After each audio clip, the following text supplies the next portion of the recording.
Li remembered how monstrous beasts had been used to murder his parents, and how powerful people had forced him into crushing debt. He recalled how they had tried to kill him in the same cruel way, treating his life as worthless and easily erased. Anger and hatred filled his heart as he questioned why he should die quietly like an ant while scumbags decided his fate. In that despair, he awakened a burning resolve to take revenge and reclaim everything that had been stolen from him. He vowed that all the scum and beasts who destroyed his family would be hunted down and shown no mercy. In his mind, the weak ant was no longer meant to be crushed, because even ants could gnaw through thrones. On July 1st, the revenge of the weak began, and from that day on, shadows started to rise and devour everything in their path. Li remembered how the man coldly told him that his parents' death did not erase the debt, and that a father's debt must be repaid by the child, leaving everything on his shoulders. He argued back that his parents had died mining for those people and that he should have been compensated instead. In his memories, someone once encouraged him by saying that if he could succeed in awakening, people like them might still have a bit of hope, even if the chance was only 1 in 1,000. That thought filled him with bitterness as he questioned why he should risk his life when others were too afraid to try, and why all the suffering had to fall on him just because he was weak. Anger burst out as he rejected the idea that the weak were destined to die obediently. At that moment, a strange screen suddenly appeared before his eyes, showing a system binding with an unknown life form and analyzing data. He recalled his own identity as Li, an experienced other-dimensional operative who wore a hazmat suit every day and risked his life entering another dimension to mine energy stones. A supervisor once praised his work, and said that at this pace he might repay his parents' debt within a year, and that if he kept going for several more years he might even afford a small apartment. Li agreed on the surface and promised to keep working hard, while secretly cursing their greed and swearing to leave once the debt was cleared. He understood clearly that radiation in other dimensions carried a 1 in 1,000 chance to awaken an ordinary person, but it was also deadly, and no one would choose such work unless life itself forced them. Later, he overheard others pointing him out, mentioning how his parents had died in an accident 3 years ago, and how he received no compensation but was instead left burdened with debt. Li heard others talking about how the NG group had insisted that his parents caused a huge loss that year, calling him pitiful while also mocking him as weak. Some said that if they were in his place, they would risk everything to make the company pay, while others laughed and said that taking lives was pointless and that money was more useful. Those words sank into Li's heart and made him think that weakness was not always born from a person, but from a broken society and a world that had gone mad. Soon the work began, and someone shouted that everything was ready, only to curse loudly when a collapse warning appeared, brushing it off as nothing more than a small tremor. Others grew uneasy, saying they had never heard of earthquakes in another dimension, and wondering if monsters had appeared. Fear spread as people murmured that this zone once had aliens and that they were far more dangerous than beasts, urging everyone to stop working. A supervisor angrily shut them down and insisted the area had been cleared years ago, threatening them to keep quiet. Before the fear could settle, a monster suddenly appeared and killed the supervisor, leaving everyone frozen in shock as they realized an alien had returned. Panic erupted as monsters chased the workers, cutting them down as they fled. Li understood that running was almost useless since they were far from the dimensional rift and far beyond what human strength could handle. Some people jumped onto a truck and screamed for it to start, while others begged to be taken along, but a monster grabbed the vehicle, tore it open, and smashed it into the ground. Li noticed that the monsters focused on the people in the vehicle, and moments later an explosion rocked the area, flames engulfing one of the creatures and making it scream in pain. From this, Li quickly realized that fire was their weakness. When another monster rushed toward him, he grabbed a burning wooden torch and waved it forward. The creature stopped in fear and backed away, confirming his guess. With urgency, Li called out to the others and told them that these monsters were afraid of fire. Li recalled how 10 years ago gates had suddenly appeared across the world, allowing insectoids, beasts, and aliens from other dimensions to pour into Earth.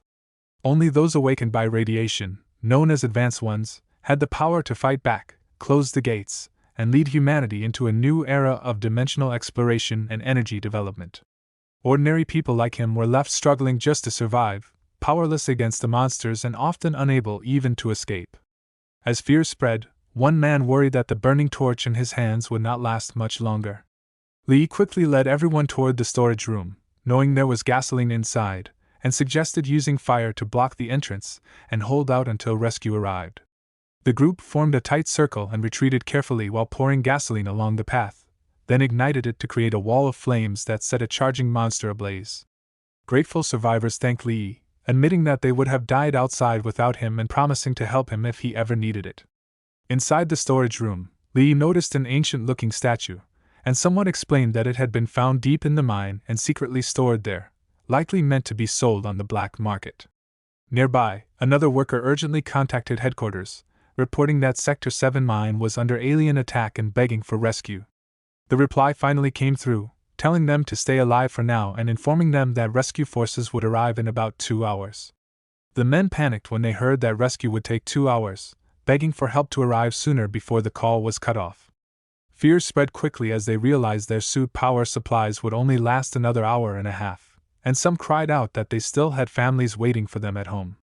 Desperation drove them to suggest breaking through with a vehicle, believing that even if only one person escaped, it was better than waiting to die.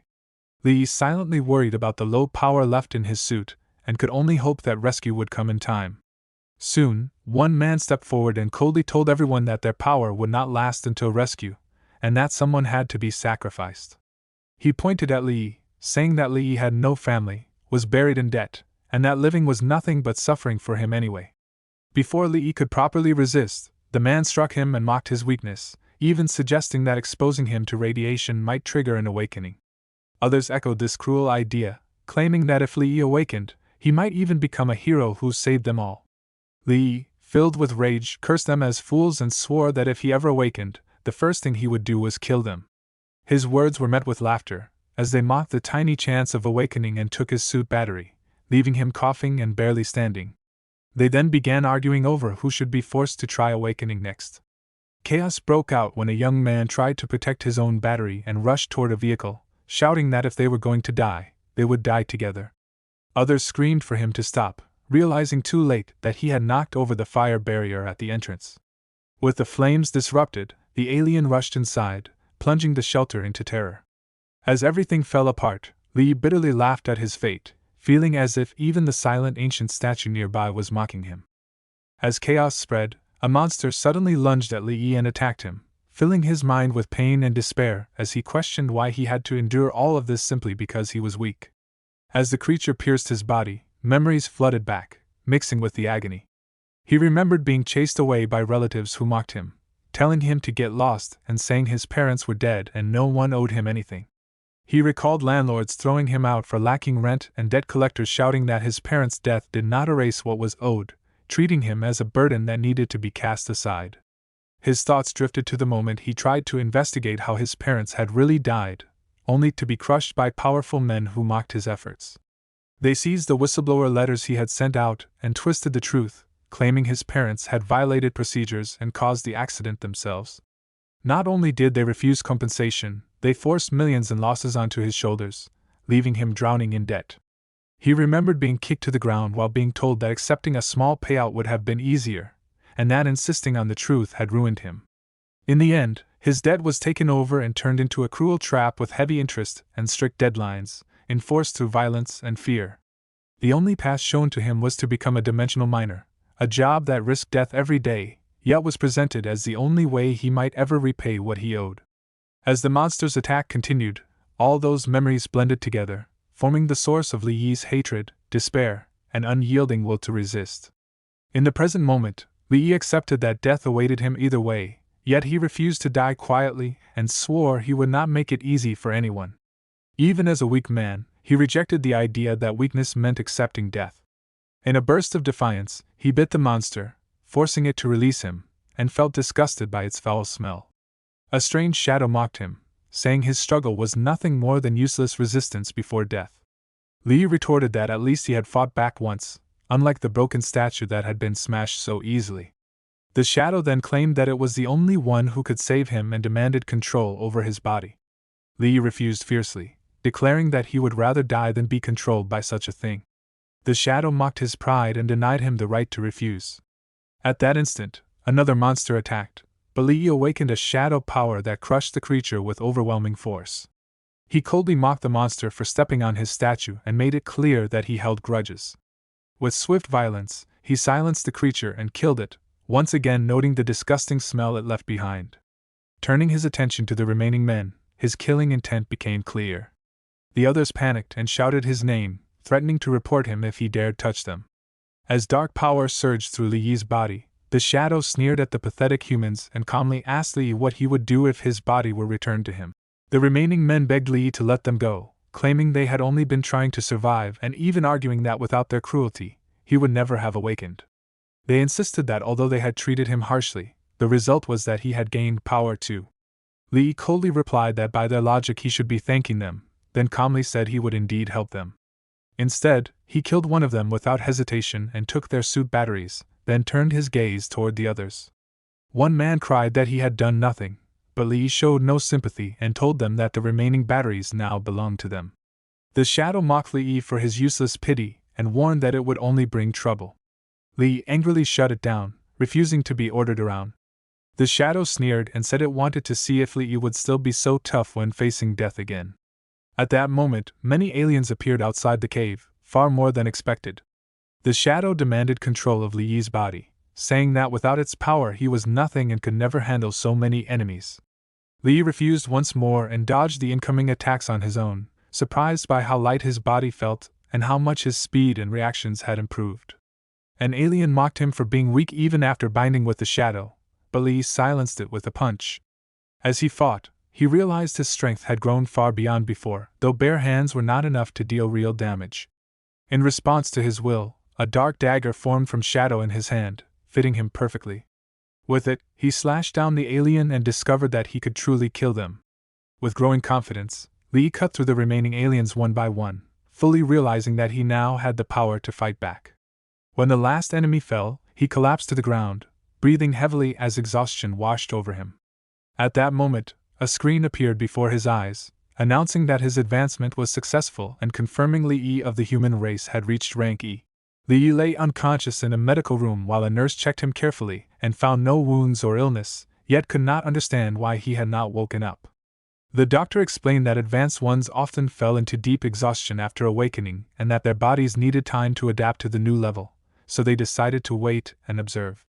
After they left, the shadow appeared and complained about being bound to a human of such a low rank, mocking the fact that Li Yi was only E-class.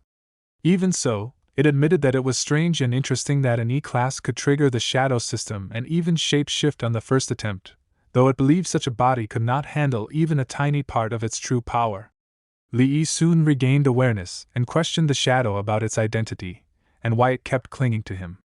The shadow arrogantly revealed itself as an ancient supreme being of an entropic clan that once ruled many dimensions, demanding Li Yi hand over his body and promising rewards after it reclaimed its lost throne. Li Yi dismissed these claims in his mind, finding them absurd and refusing to give up his body to something dark and unpleasant. The shadow grew furious at his rejection and declared that offering his body was the only value of his existence. Li Yi became deeply uneasy and confused, wondering why the shadow was so obsessed with him and whether provoking it would bring disaster. He considered many grim possibilities and feared being dragged into ruin if he angered it, yet he also knew he could never agree to such a demand. Trapped between resistance and caution, Li Yi struggled to decide how to face the terrifying presence bound to him. The shadow finally lost patience and raged at Li Yi, cursing his own fate for ending up bound to an E-class human after sacrificing so much in the past. It declared that Li Yi had 3 days to reach D-class and threatened to erase him completely if he failed. Confused, Li Yi realized he was no longer in the hospital and questioned where he was. The shadow explained that they were inside a gate of an otherworldly prison, an E-class trial called the Insect Nest that members of its clan could only enter once in their lives. Because of the possession, Li Yi had refreshed the trial attempt, and the shadow system would now draw knowledge directly from its memories whether he liked it or not. Li Yi activated the shadow system and formed a dagger, moving quickly as he attacked a spider-like monster and noticed its speed and blind spot.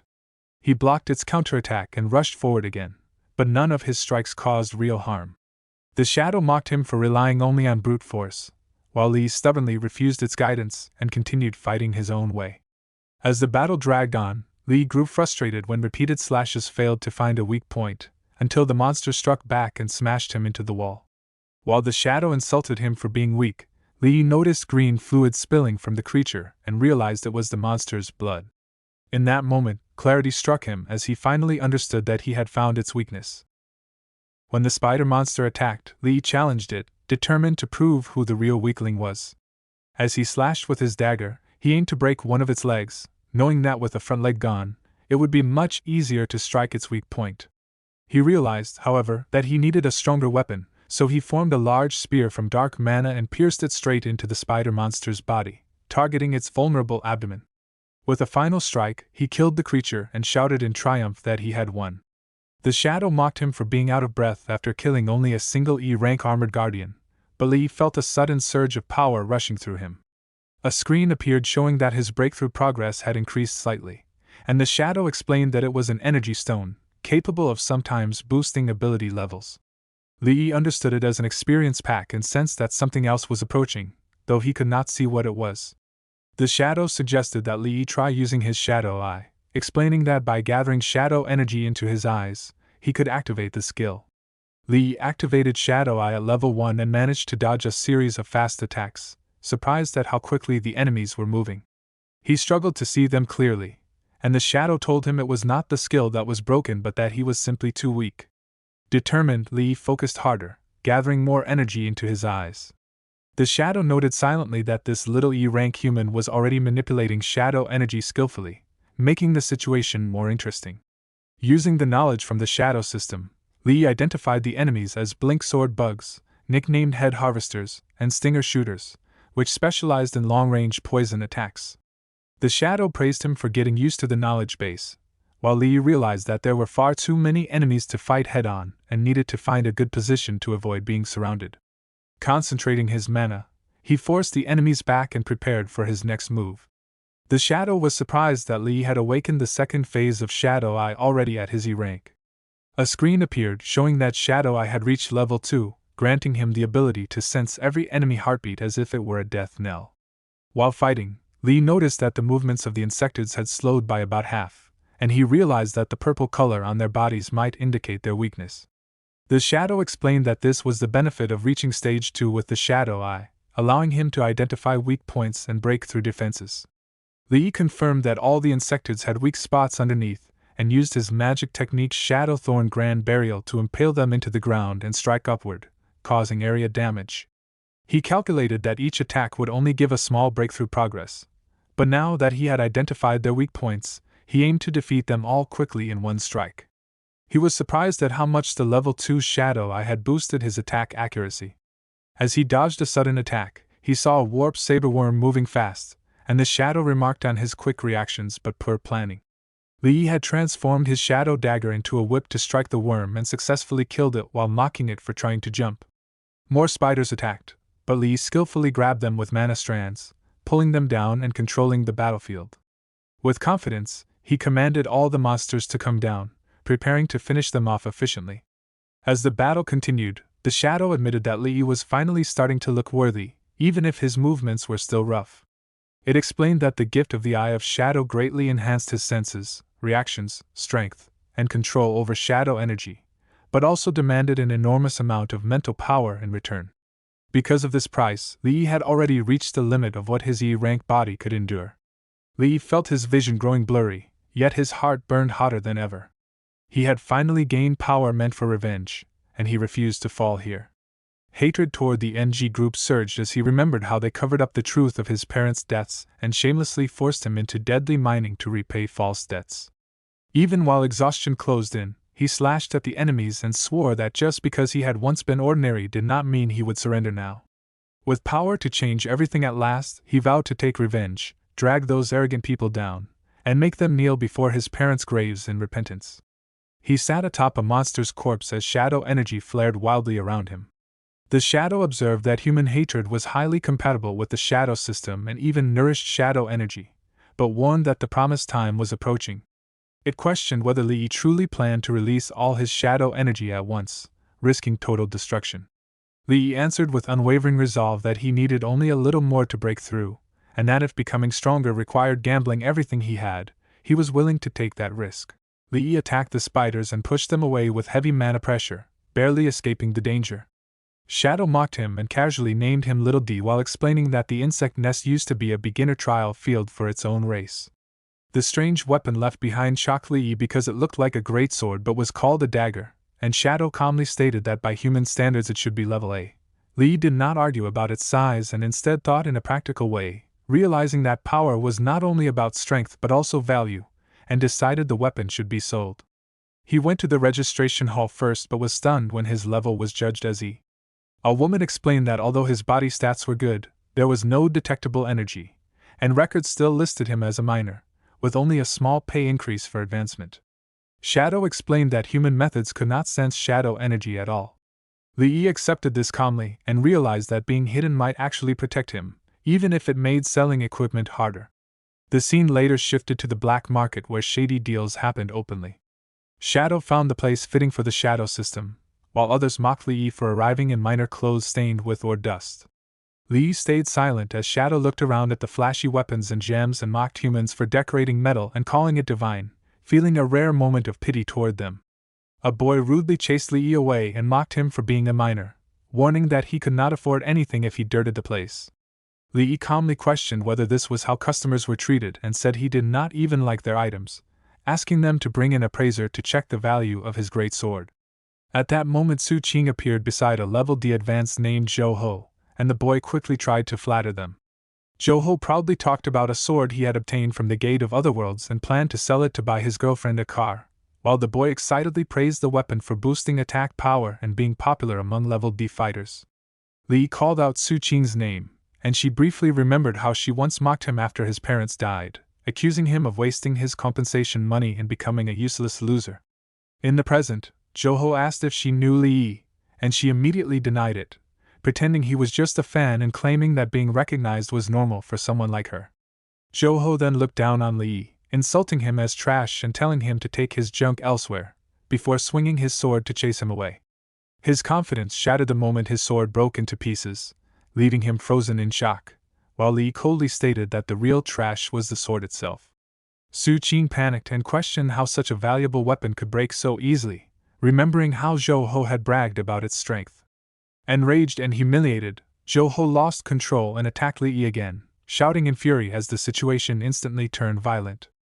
Li Yi sensed the attack was too slow and easily dodged it.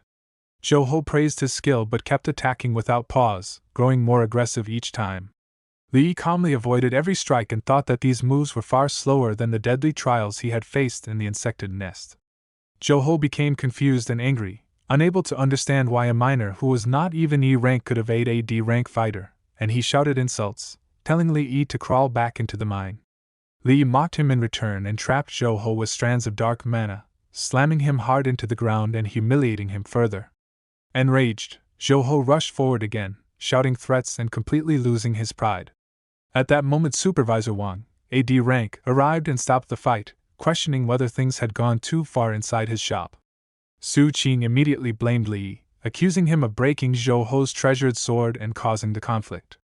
Wang calmly asked whether Zhou Ho's weapon had truly been broken by the sword in Li Yi's hand. Li Yi replied that Zhou Ho attacked first and that a broken sword was not his responsibility.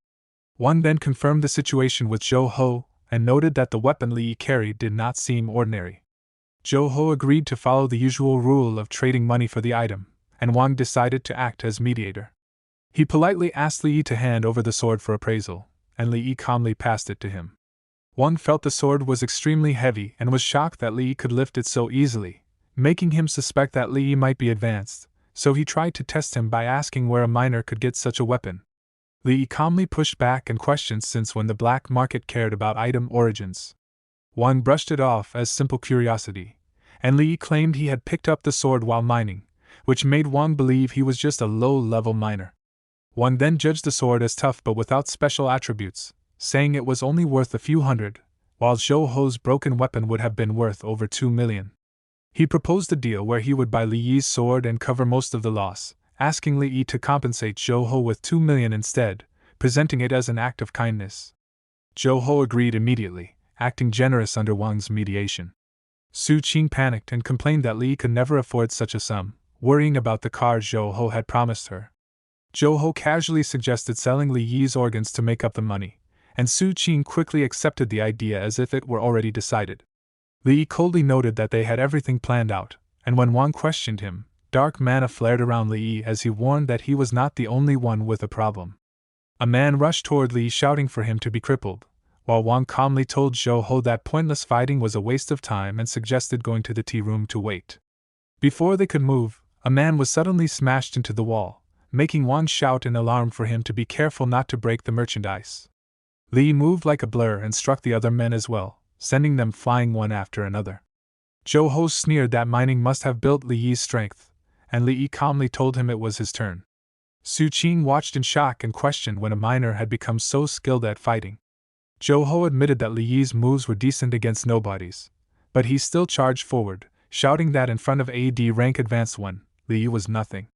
Instead, Li Yi struck him and sent him flying. Humiliated and furious, Zhou Ho gathered mana and screamed that no one had ever dared to hit him, vowing to kill Li Yi. Li Yi blocked the attack head-on, and the clash of mana shook the ground. Zhou Ho panicked when he felt an invisible wall stopping his power, while Li Yi coldly said that since Zhou Ho's father never taught him a lesson, he would do it himself. Zhou Ho backed away in fear as Su Qing shouted in disbelief, unable to accept that AD rank could lose to a minor. Li Yi then used a shadow technique that trapped Zhou Ho like a spiderweb. Zhou Ho finally realized something was wrong and shouted that Li Yi could not be a minor, guessing he must be an advanced one of higher rank. Li Yi calmly replied that he was just an E-rank minor certified by the guild. Desperate, Zhou Ho threatened him with the name of the Black Panther gang, boasting about its power and connections. Li Yi recognized it as a loan shark gang and kicked Zhou Ho into the wall without hesitation, completely crushing his threats. Li Yi coldly declared that what he hated most were scumbags who lived off loan sharking, and when Wang rushed in to kill him, Li Yi struck back and sent him flying, telling him to get lost. Zhou Ho immediately panicked and begged for mercy, claiming it was all a misunderstanding and offering money to settle things peacefully. Li Yi mocked him, saying his face was worth very little per slap, which made Zhou Ho desperately raise the price again and again, begging him to stop. Li Yi reminded Zhou Ho of his own cruel rules about high interest, saying the earlier slaps were just interest, and now it was time to pay the principal. Zhou Ho finally broke down and offered everything he had, throwing out millions in desperation. When Li Yi saw the NG Group VIP card, he realized that these were the same people who had collected debts from him and forced him into the mines. He decided to let Zhou Ho live to draw out the real enemy and took the money, saying it was simply returning what had been stolen from him over the years. Su Qing rushed to check on Zhou Ho, shocked by what happened, while Zhou Ho blamed her for calling Li Yi a minor and causing him to lower his guard. In rage and humiliation, he slapped her and silently swore revenge, believing his loss would not end there.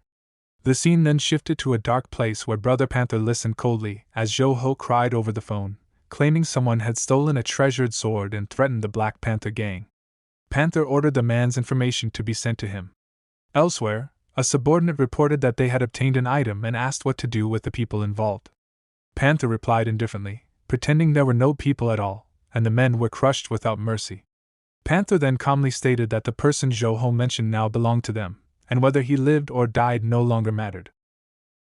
Li Yi approached the counter and stated that he was an E-rank advanced one looking for a task that suited him. The people around immediately mocked him, calling him trash and saying the lowest tasks there were D-rank, warning that he was only asking to be killed. They laughed and claimed that E-ranks survived by begging, treating them like parasites. The staff member politely but firmly told Li Yi to leave and wait outside, explaining that E-ranks were only chosen there if a team needed them.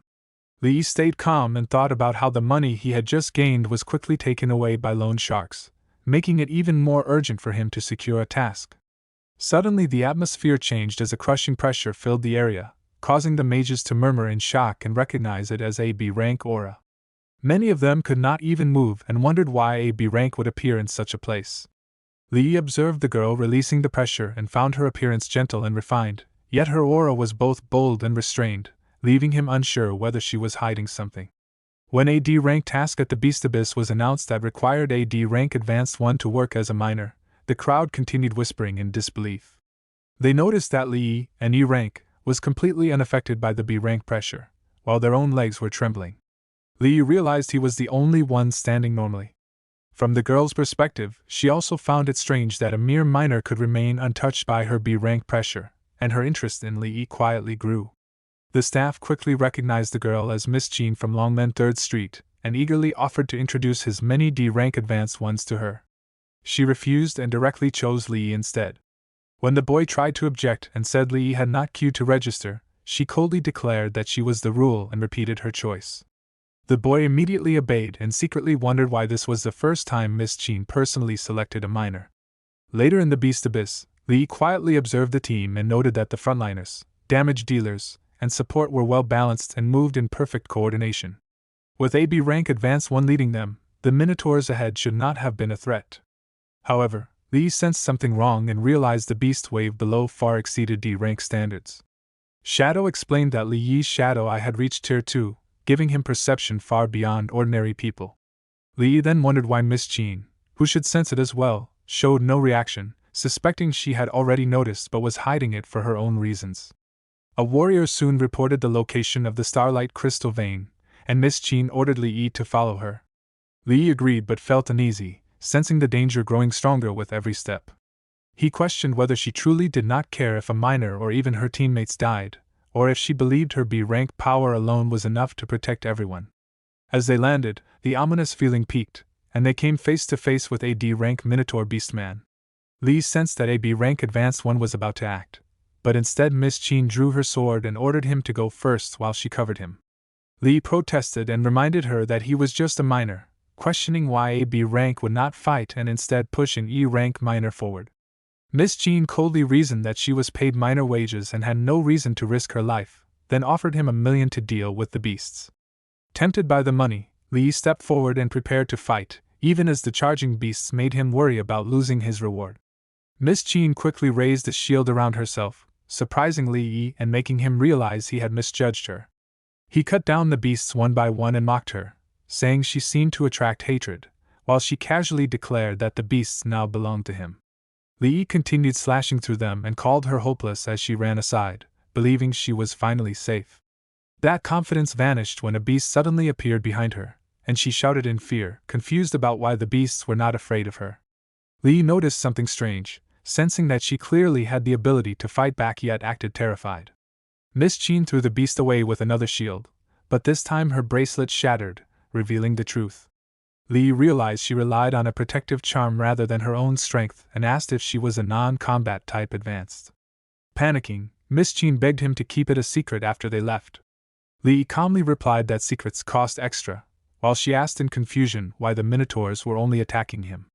Li activated Shadow Eye Level 2 and finally noticed a shadowy man hiding nearby, realizing the man had been suppressing his aura, which explained why he was not sensed earlier. He understood that the strange fluctuations controlling the Minotaurs came from this hidden figure. As Qin shouted at him in panic, Li kept cutting down the beasts and felt the pressure rising as more Minotaurs gathered. He knew he could not use wide attacks without risking her safety and realized that if this continued, he would be worn down to death.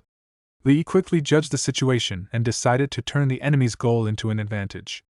He openly warned Qin that she had already used up her protective items and was a non-combat type, telling her to be careful of sneak attacks. Qin reacted in shock, furious that he said it out loud. From the shadows, the man believed the miner had almost ruined his plan and focused his killing intent on Qin Xin, blaming her father for everything as he launched a sudden strike. Li intercepted the attack in time and cut off the man's hand, revealing that this person had been using infrasound waves to control the Minotaurs and force them to attack Qin. The man, named Ludin, laughed bitterly and admitted he had underestimated a mere minor. However, he warned that the fight was not over and began transforming into a beast, declaring that he would show the true terror of a control-type Advanced One. Li immediately sensed a powerful aura and realized it was C rank. Qin quickly explained that Ludin was absorbing the life force of the beastmen to strengthen himself, and she shouted in alarm when she noticed he was evolving into a C rank lava minotaur. Li was stunned that Ludin could jump from D rank straight to C rank and thought that his opponent's cheat was so strong that even he felt inferior. Ludin attacked them with incredible force, but Li blocked the strike and the clash shook the ground. Li realized that facing a C rank's destructive power alone was too much of a stretch. Qin called out, noticing Li was hurt, and he held her hand while running, telling her to hold on tight. Ludin tried to move but found himself restrained, surprising Qin, who realized Li also had a control-type skill. Li knew he could not hold Ludin for long and urged Qin to escape, telling her to keep running through the dungeon as far as possible. When she asked about him, he explained that he had to stay behind to hold Luden back and buy her time, promising he would come find her soon. As he thought about the situation, he realized that protecting her was worth every effort, valuing her at 1,000,000 to him. Luden shouted angrily, asking where someone was hiding. Lee asked back if he was looking for someone and then slashed his sword while dodging Luden's attacks. He realized that even the cracks in the rock were too strong to break. Luden yelled at him, calling him stupid for trying to chop rock with a blade, and attacked again. Lee thought the lava around them made the fight tricky and decided to lure Luden to a more open area. Luden insulted him, calling him a rat for running away, while Lee activated Shadow Eye, searching for a weakness. Luden threatened to kill him and then go after the woman he cared about, attacking fiercely. Lee finally found the weakness and prepared to strike, but Luden shouted that in the face of absolute power, all his tricks were meaningless. Lee thought about how terrifying Luden's power was and wondered if this was really only Class C. Luden chased him, asking where he would run this time. Lee waited patiently for an opening. Luden mocked him for trying to stab him with his dagger, saying it was useless and could barely scratch him. Lee dodged another attack and saw his chance. He slashed with his dagger but was surprised by the intense heat, realizing that even shadow energy could not completely block it. He admitted to himself that Luden was smarter than he thought and knew how to protect his weak spot. Luden acknowledged that Lee had sensed his weakness but said it did not matter because the heat in that spot was still over 2,000 degrees. He demanded to know where the woman was, promising to spare Lee if he told. Lee refused, thinking that a traitor who sold out his master for fame and fortune could not be trusted. Luden shouted angrily that Lee was asking for death. Luden kept shouting as he attacked and dared Lee to stop dodging if he was really strong. Lee stayed calm and shaped his dark mana into shadow morph chain blades to block the strike. He mocked Luden for dodging as well and felt the timing was right. He changed his technique into shadow morph rope dart and struck back, but Luden only laughed and charged harder, telling him to give up. The pressure kept rising and Lee felt his shadow energy draining too fast. He realized that if this continued he would fall into danger, yet he refused to rely on entropic again or let anyone control his body. Even if death waited, he chose to push forward, believing that defeating AC rank enemy would bring huge experience and a breakthrough he could not waste. Lee gathered everything he had and released a powerful mana blast that shook the ground. Luden screamed and was thrown back, roaring that Lee had lost. Lee was stunned by the sudden change and sensed that Luden had gone berserk. Luden raged that a mere minor had forced him this far, and Lee felt the heat spreading as the attacks gained a burning effect. With flames in his power and fury in his voice, Luden declared that this was the end. Lee felt a surge of power flooding out of his body and wondered why it was far stronger than before. Shadow explained that this energy had always existed inside him, but his body had not been able to channel it until it was tempered by extreme heat. What seemed like a mistake had actually awakened a new form of shadow energy. As Lee sensed it spreading through him, he realized that it was rapidly healing his wounds, yet Shadow made it clear that the power did far more than just recovery. Luden was shaken as he watched Lee heal at an unbelievable speed and felt a far more sinister aura pouring off him. He could not believe that Lee was matching his speed even after it had tripled, and the thought that an E rank could reach this state filled him with fear. Desperate, Luden launched another attack and tried to flood the area with lava, determined to leave Lee nowhere to escape. Surrounded by flaring mana, Lee understood that he had entered Shadow Enhancement, and calmly mocked Luden, saying the heat was still too weak. Luden roared in disbelief, unable to accept what he was seeing, while Lee stepped forward with cold confidence, reminding him that after all the slicing earlier, it was finally his turn. Luden and Lee rushed toward each other at the same time, and Lee struck first, cutting into Luden's hand. Luden countered in fury, but Lee calmly blocked the blow and the damaged hand shattered completely. As the clash continued, Lee realized that with Shadow Enhancement active, his charged attacks could even deal damage from a distance. Luden boasted that as long as lava existed, he could regenerate endlessly and claimed that Lee attacks were useless.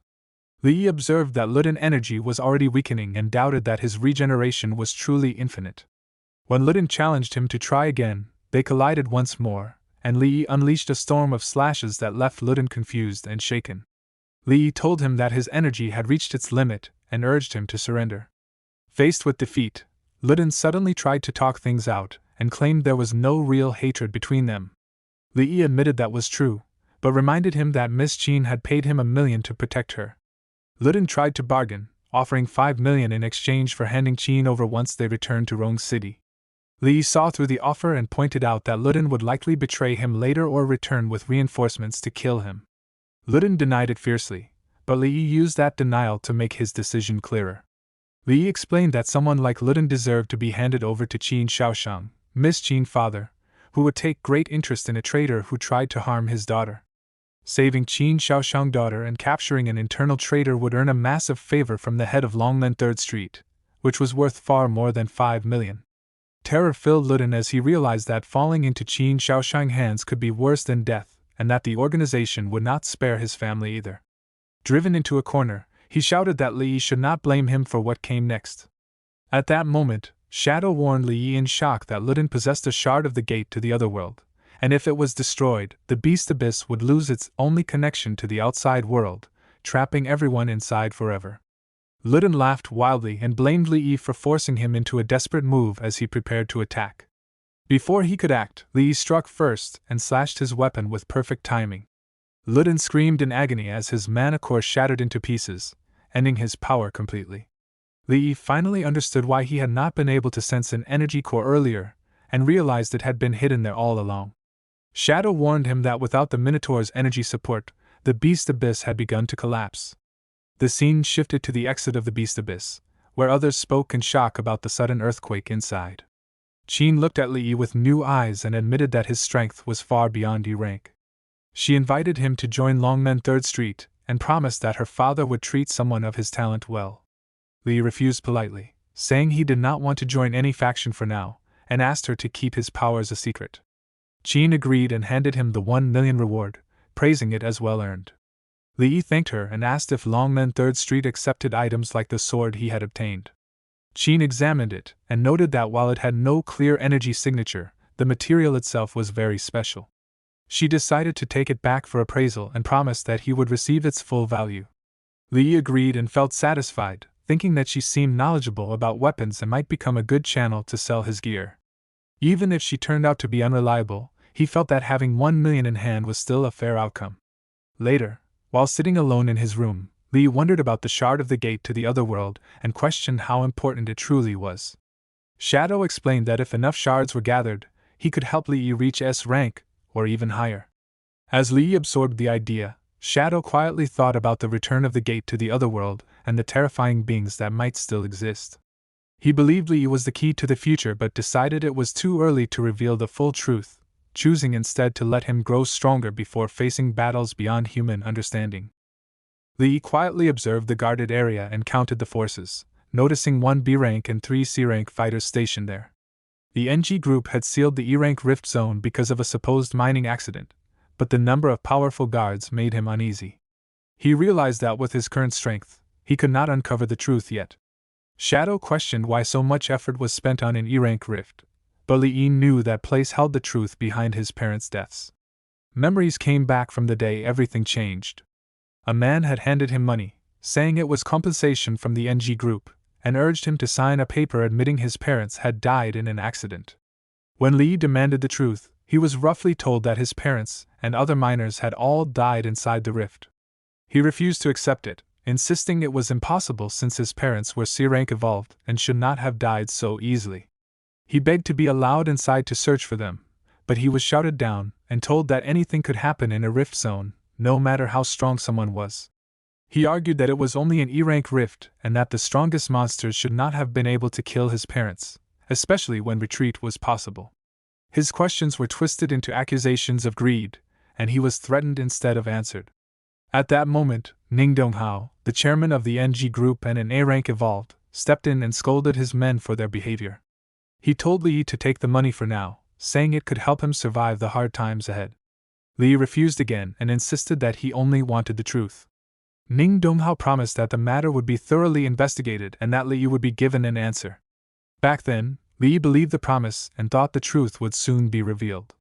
He never imagined that what followed would be his parents being falsely charged with theft and a demand for millions in compensation, turning his grief into endless bitterness and doubt. In the present, Shadow and Tropic reminded Li that without strength anyone would be oppressed no matter their race. He urged Li to stop standing around in confusion and focus on gathering more shards of the gate to the other world. Li felt annoyed at being told something so obvious. He reflected on how his undetectable shadow energy and the label of E-rank minor had left him ignored and without invitations to any parties.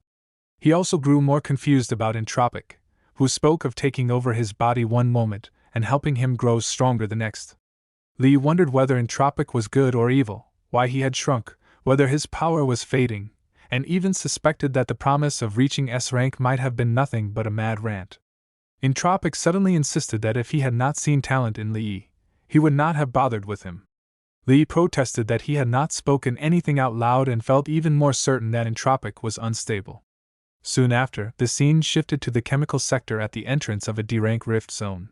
Someone complained about Li arriving late, and he apologized, explaining that he had come from far away. He recognized Uncle Hao and greeted him warmly, noting that it had been a long time since they last met. Uncle Hao remarked that Li had grown a lot and reminded him that 5 years had passed since his parents' accident. Others in the group showed clear disdain, expressing disappointment at waiting for a useless miner rather than someone important.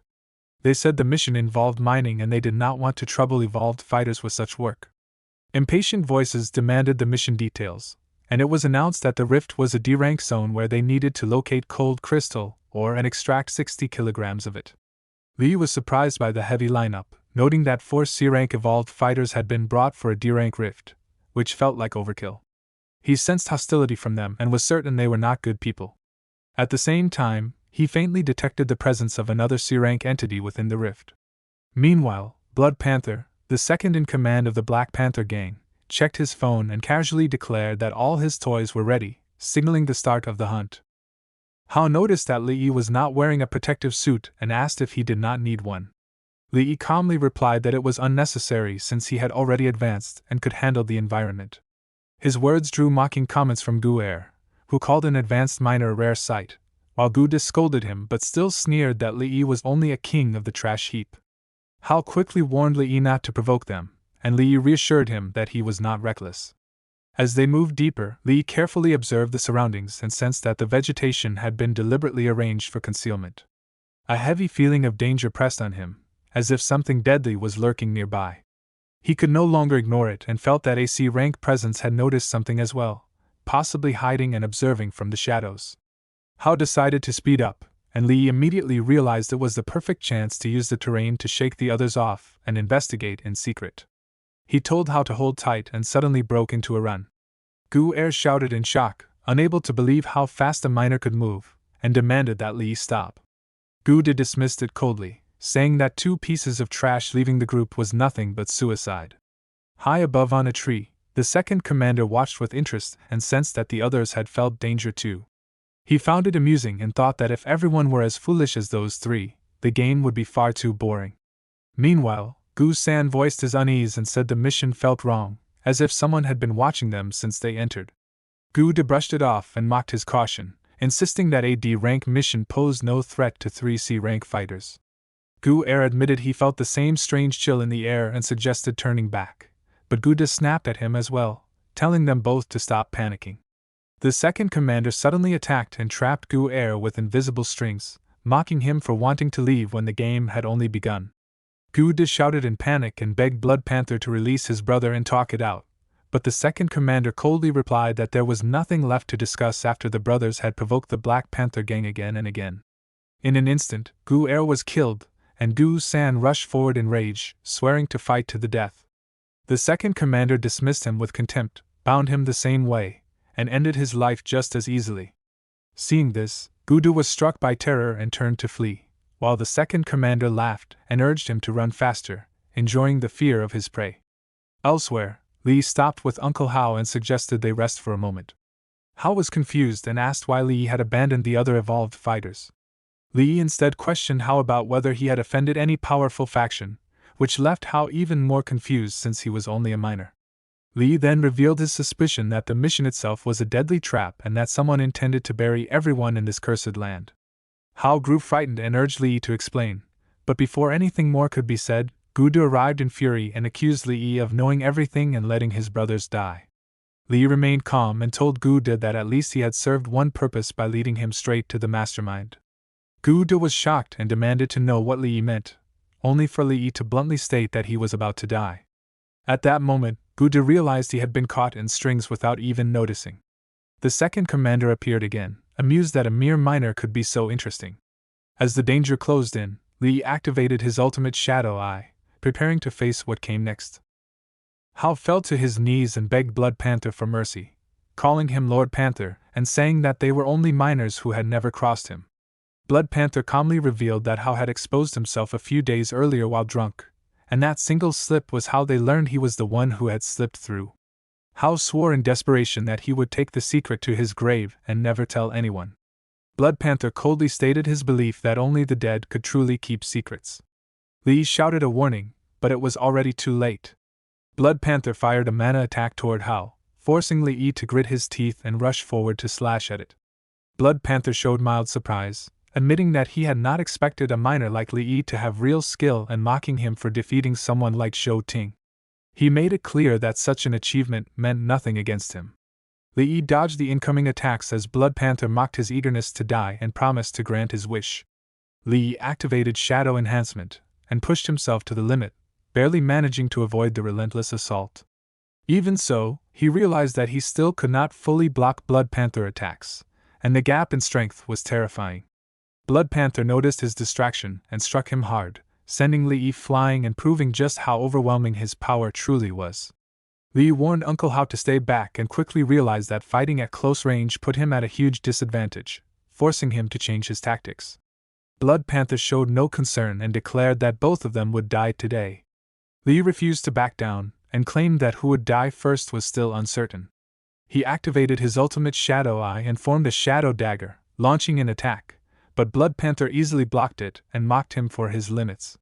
Lee pressed on without hesitation, proving he still had more tricks, yet Blood Panther sneered that no matter what he did, he was still only an E-rank minor. At that moment, a hidden attacker suddenly burst from the ground and tried to assassinate Blood Panther. Blood Panther showed no surprise and remarked that he had expected the move earlier, calmly pointing out that the attacker weakness was poor skill choice. He closed the distance instantly and killed the attacker with overwhelming force. Lee was shocked that a C-rank fighter had been eliminated so easily and finally understood how terrifying Blood Panther truly was. Knowing he stood no chance in a direct fight, Lee shouted that they should focus on escaping instead. Blood Panther laughed at the idea, convinced there was no way out for them. Later, Lee helped treat Uncle Hao injuries and planned to wait for nightfall to find a chance to escape. Hao tried to persuade Lee to leave him behind, saying he would only slow him down, but Lee refused. He demanded to know what Hao had done to make Blood Panther so determined to kill him. With a heavy expression, Hao revealed that he believed he had uncovered the truth behind Lee's parents' deaths. Lee froze in shock, unable to believe what he had just heard.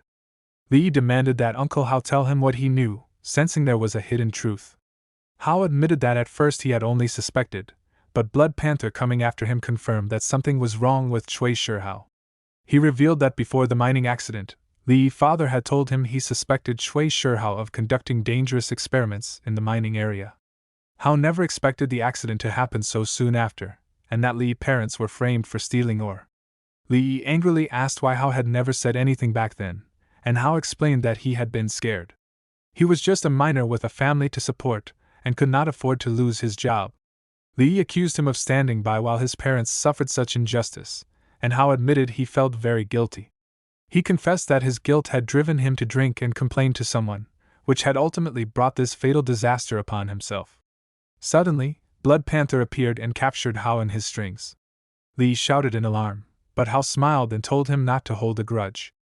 Blood Panther, realizing who Lee was, said he finally understood why he looked familiar. Recognizing him as the son of two C-rank fighters, he charged at Lee, declaring that he would send him down to reunite with his parents. Lee met the attack defiantly, telling Blood Panther that would never happen. They clashed head-on and blocked each other's attacks again and again. Blood Panther mocked Lee, saying the feeling of watching his own flesh and blood suffer should be exciting. Lee answered that the blood spider silk was not invincible, and transformed his shadow into a great sword. He focused on the timing and realized that the moment Blood Panther attacked was when his defense was weakest. Pouring everything into a single strike, he slashed forward with all his will. Blood Panther was forced back and admitted in surprise that Lee was ruthless enough to trade injury for injury. Even so, Lee felt his strength reaching its limit. Blood Panther quickly saw through it, and sneered that Li Yi had only been bluffing. He admitted he had been startled, but said that if Li Yi were not just E rank, he might have been finished. He bound Li Yi with his threads and mocked him cruelly, laughing at his helpless glare and saying that such unwilling eyes excited him the most. To deepen that despair, he revealed the truth. Hao Wu had only been half right, because Li's parents had not died in the mining accident. Blood Panther confessed that he had killed them himself, and described how Li's father had looked at him with the same unwilling eyes when he struck down Li's mother. Li slowly spoke Blood Panther's name as fury flooded his body. At that moment, Blood Panther sensed something wrong and realized his threads were being burned away. Dark mana burst out of Li as he roared in hatred, vowing to slaughter the demon before him. Blood Panther realized that Li was using his hatred to stimulate the shadow energy in his body, and a message appeared in front of Li showing that his internal shadow energy had surged. His level corrected to C rank, and his shadow enhancement advanced from Tier 1 to Tier 2. A new skill awakened within him called Shadow Jaunt, allowing his body to slip into any shadow and emerge from another connected shadow. Blood Panther noticed in shock that Li's severe injuries had healed completely, and realized he also had healing abilities. He attacked, saying that prey was only interesting when it struggled on the brink of death. Li suddenly appeared behind him and declared that beneath the shadows, Blood Panther was the true prey. Blood Panther was stunned by Li's sudden increase in strength and attacked again, confident that his speed alone was enough to counter him. Li responded with a flying dagger swarm, but Blood Panther dismissed it as useless. Li then used Shadow Jaunt with Flying Thunder Step, teleporting with a thrown weapon to strike from unexpected angles. Blood Panther tried to block it but found himself overwhelmed. Li explained that he was not trying to break Blood Panther defense but to exploit the gap between offense and defense. The speed at which Blood Panther controlled his blood threads could not match his reaction speed, and that was his weakness. Li slashed repeatedly with precision and force. Blood Panther, spitting blood, could not believe what was happening and was shocked that he could lose to a mere miner. Li pointed his weapon at Blood Panther and demanded the truth about what had really happened during the mining accident. Blood Panther began to speak, but Li suddenly cut off his hand without hesitation. Blood Panther screamed in pain, and Li coldly warned that his patience was limited. Forced into fear, Blood Panther finally confessed that everything had been planned by Cui Shihao. He explained that Li's father had discovered Cui Shihao's secret experiments in the mining area, and to prevent the truth from being exposed, Cui Shihao ordered them to kill Li's parents and fake the incident as a mining accident. Blood Panther tried to provoke Li by asking if he was scared now that he knew someone from the NG group was behind it, and even advised him to let him go. Li answered by cutting his throat, declaring that he would not spare a single person involved in his parents' murder. Later that night, the scene shifted to the NG group headquarters. Li hid behind a wall as Entropic warned him that even though he had reached C rank, he should not rush to his death, since an A rank advanced was nearby. Li moved swiftly and calmly, explaining that he already knew DONGHUA, the chairman of the NG group and an A rank advanced, was present. He stated that he would not act recklessly against Cui Shihao yet, especially since Blood Panther words could not be fully trusted. Li decided he needed to investigate further to confirm whether Cui Shihao alone had ordered the killings or if the entire NG group was involved. Deep inside, he swore that if DONGHUA was also part of it, then even an A rank would not escape, because a blood debt had to be repaid in blood. Li observed the Black Panther gang warehouse and wondered why Cui Shihao was there in the middle of the night. Inside, the gang members were handling experimental equipment carefully.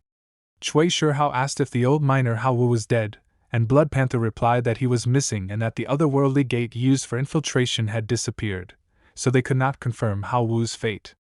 Cui Shihao was shocked, questioning how this could happen since Blood Panther was only C rank. Blood Panther explained that Blood Panther had probably underestimated his enemy, and that among those killed were 4 C rank advanced fighters. Cui Shihao ordered the equipment to be moved quickly, stressing that the experiment was at a critical stage and that there could be no mistakes. Blood Panther asked if the money was ready, but Cui Shihao told him not to worry about it. Meanwhile, Li hid and realized it was indeed Cui Shihao.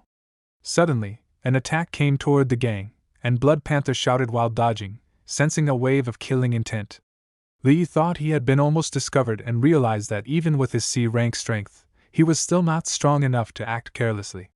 The scene shifted to the Qin group, an enterprise run by Qin Shaoshang, president of Longmen 3rd Street. Entropic noticed Lee and asked why he was there instead of looking for available missions first thing in the morning. Lee explained that he was there to find the third fragment, and to check the value of Entropic's weapon. A girl approached and offered help, and Lee asked for Qin Xin. She asked if he had an appointment, but before he could answer, Su Qing appeared and mocked him, calling him a poor miner who had no right to mention the eldest young miss. Master Qin joined in, asking why he had not been thrown out yet, and the bodyguards nodded in agreement. Lee commented on the supposed hospitality of Longmen 3rd Street, but Su Qing and Master Qin continued insulting him, saying he was not even fit to be their dog. Lee realized that everyone from the Qin family was arrogant and domineering and decided there was no need to contact Qin Xin. As he tried to leave, Su Qing blocked him, and Master Qin ordered his guards to cripple him. Lee used Shadow John to attack the bodyguards and grab Master Qin by the throat. Su Qing shouted for him to let go, warning that the Qin family would not forgive him, but Lee threw them aside, saying he would spare them for Qin Xin's sake. Master Qin, enraged, tried to attack, but a man stopped him. Qin Xin then appeared and scolded Lee for daring to cause trouble at the Qin group. Master Qin was furious, and shouted that Lee was dead for causing trouble at the Qin group and warned that his cousin would not let him off. Qin Xin, however, told them to throw him out, but Master Qin argued that letting him go was too easy and suggested breaking his arms and legs. Su Qing tried to defend herself, claiming that it was Lee who had spoken her name directly and that young Master Qin had only been venting her anger. Qin Xin intervened, saying that Lee was her friend and there was nothing wrong with him calling her name. She ordered the arrogant security guards and the troublesome junior employee to be thrown out and never hired again. The guards began escorting them out, and Su Qing protested, saying she was young Master Qin's girlfriend and begged him to speak up for her, but Qin Xin warned her not to misuse the Qin family name again. Qin Xin then welcomed Lee inside and apologized for the embarrassment caused by a junior from a side branch of the family. Lee accepted it calmly, saying every family had a few mischievous relatives. She led him further, but a girl informed her that President Qin wanted to see her immediately. Qin Xin excused herself, and Lee told her it was fine to attend to her business. Left behind, an old man confronted Lee, asking who he was. Lee hesitated but said he was just a miner. He realized that mental attacks like this were difficult to defend against, even with shadow enhancement. The old man, sensing Lee's strength, noted that he had withstood the blow and must have at least B rank strength. He demanded to know why Lee had faked his identity to get close to Xin, and warned that failure to answer honestly would have consequences. Qin Xin grabbed the old man by the ear and shouted at Qin Xiaoshang, accusing him of sending her away on purpose so he could interrogate her friend. Xiaoshang calmly told her to be gentle and give her father some face, but she shouted back, telling him he had no dignity and ordering him to leave and stop harassing her friend. Lee realized that Qin Xiaoshang was the one in charge of Longmen 3rd Street. Qin Xin apologized to Lee, explaining that her father was always suspicious of anyone who got close to her, fearing they had impure intentions. Lee said it was understandable and guessed that Xiaoshang was just worried she might be cheated on. Qin Xin was surprised that he seemed to know her father well, and Lee replied that it was hard not to. Meanwhile, Xiaoshang was watching secretly and worried that Lee might have intentions toward his daughter. He thought about how he had raised her for 16 years and could not let anyone harm her, even imagining extreme measures if needed. Lee noticed that Xiaoshang's thoughts were being spoken out loud and commented on it, while Qin Xin shouted at her father to get lost. Later, Qin Xin told Lee that there was a 5 million deposit on a card for the appraisal of the special material great sword and explained that fragments from another dimension had become very rare because someone had been buying them in large quantities. She suggested that Lee might find one at the Longmen 3rd Street auction. Lee thanked her, and Entropic thought that these fragments might be related to those people who were collecting them. The guards talked about Lee, saying he was 20 years old and had always been an ordinary person. They noted that he had only been classified as an E-rank ascendant a few days ago and that no special energy could be detected in his body, so he was still just a miner. Xiaoshang wondered if Lee had really gone from E-rank to C-rank in such a short time, or if he had been hiding his strength all along. Suddenly, a call came in and Xiaoshang answered it. DONGHUA asked if Xiaoshang still had any of the great swords his daughter had sent over. Xiaoshang said he was not sure and asked what was wrong. Hua shouted to hurry and check because they wanted to take as many swords as were available.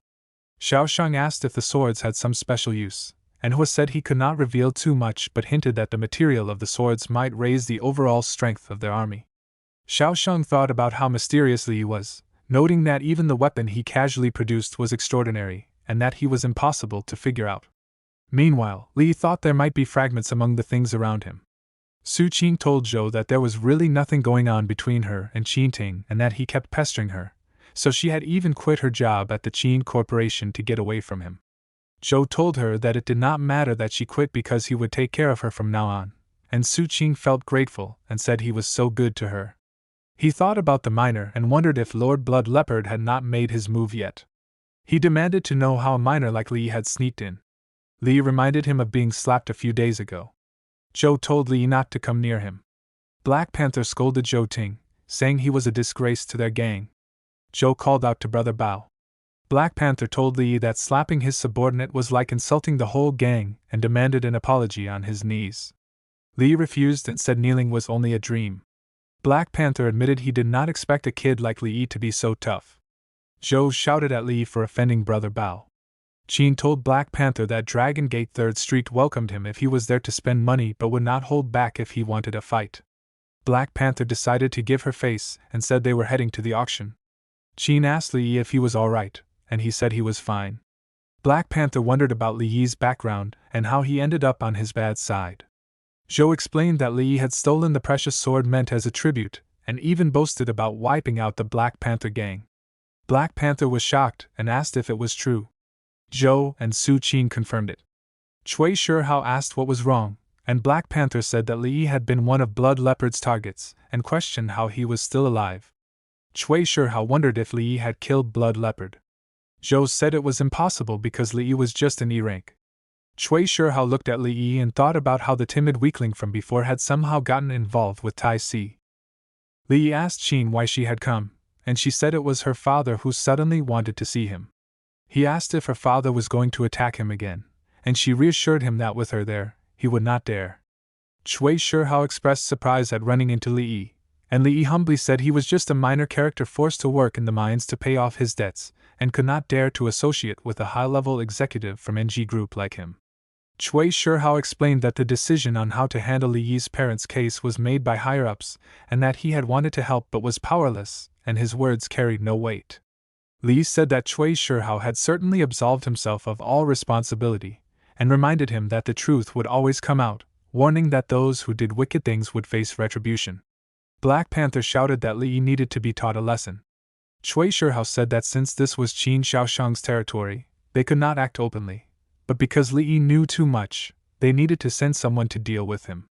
Black Panther agreed and said he would arrange it right away. Later Qin told her father that she had brought Li Yi and that the auction was starting, so he could chat with her father first, and she would let him know if the item he wanted appeared.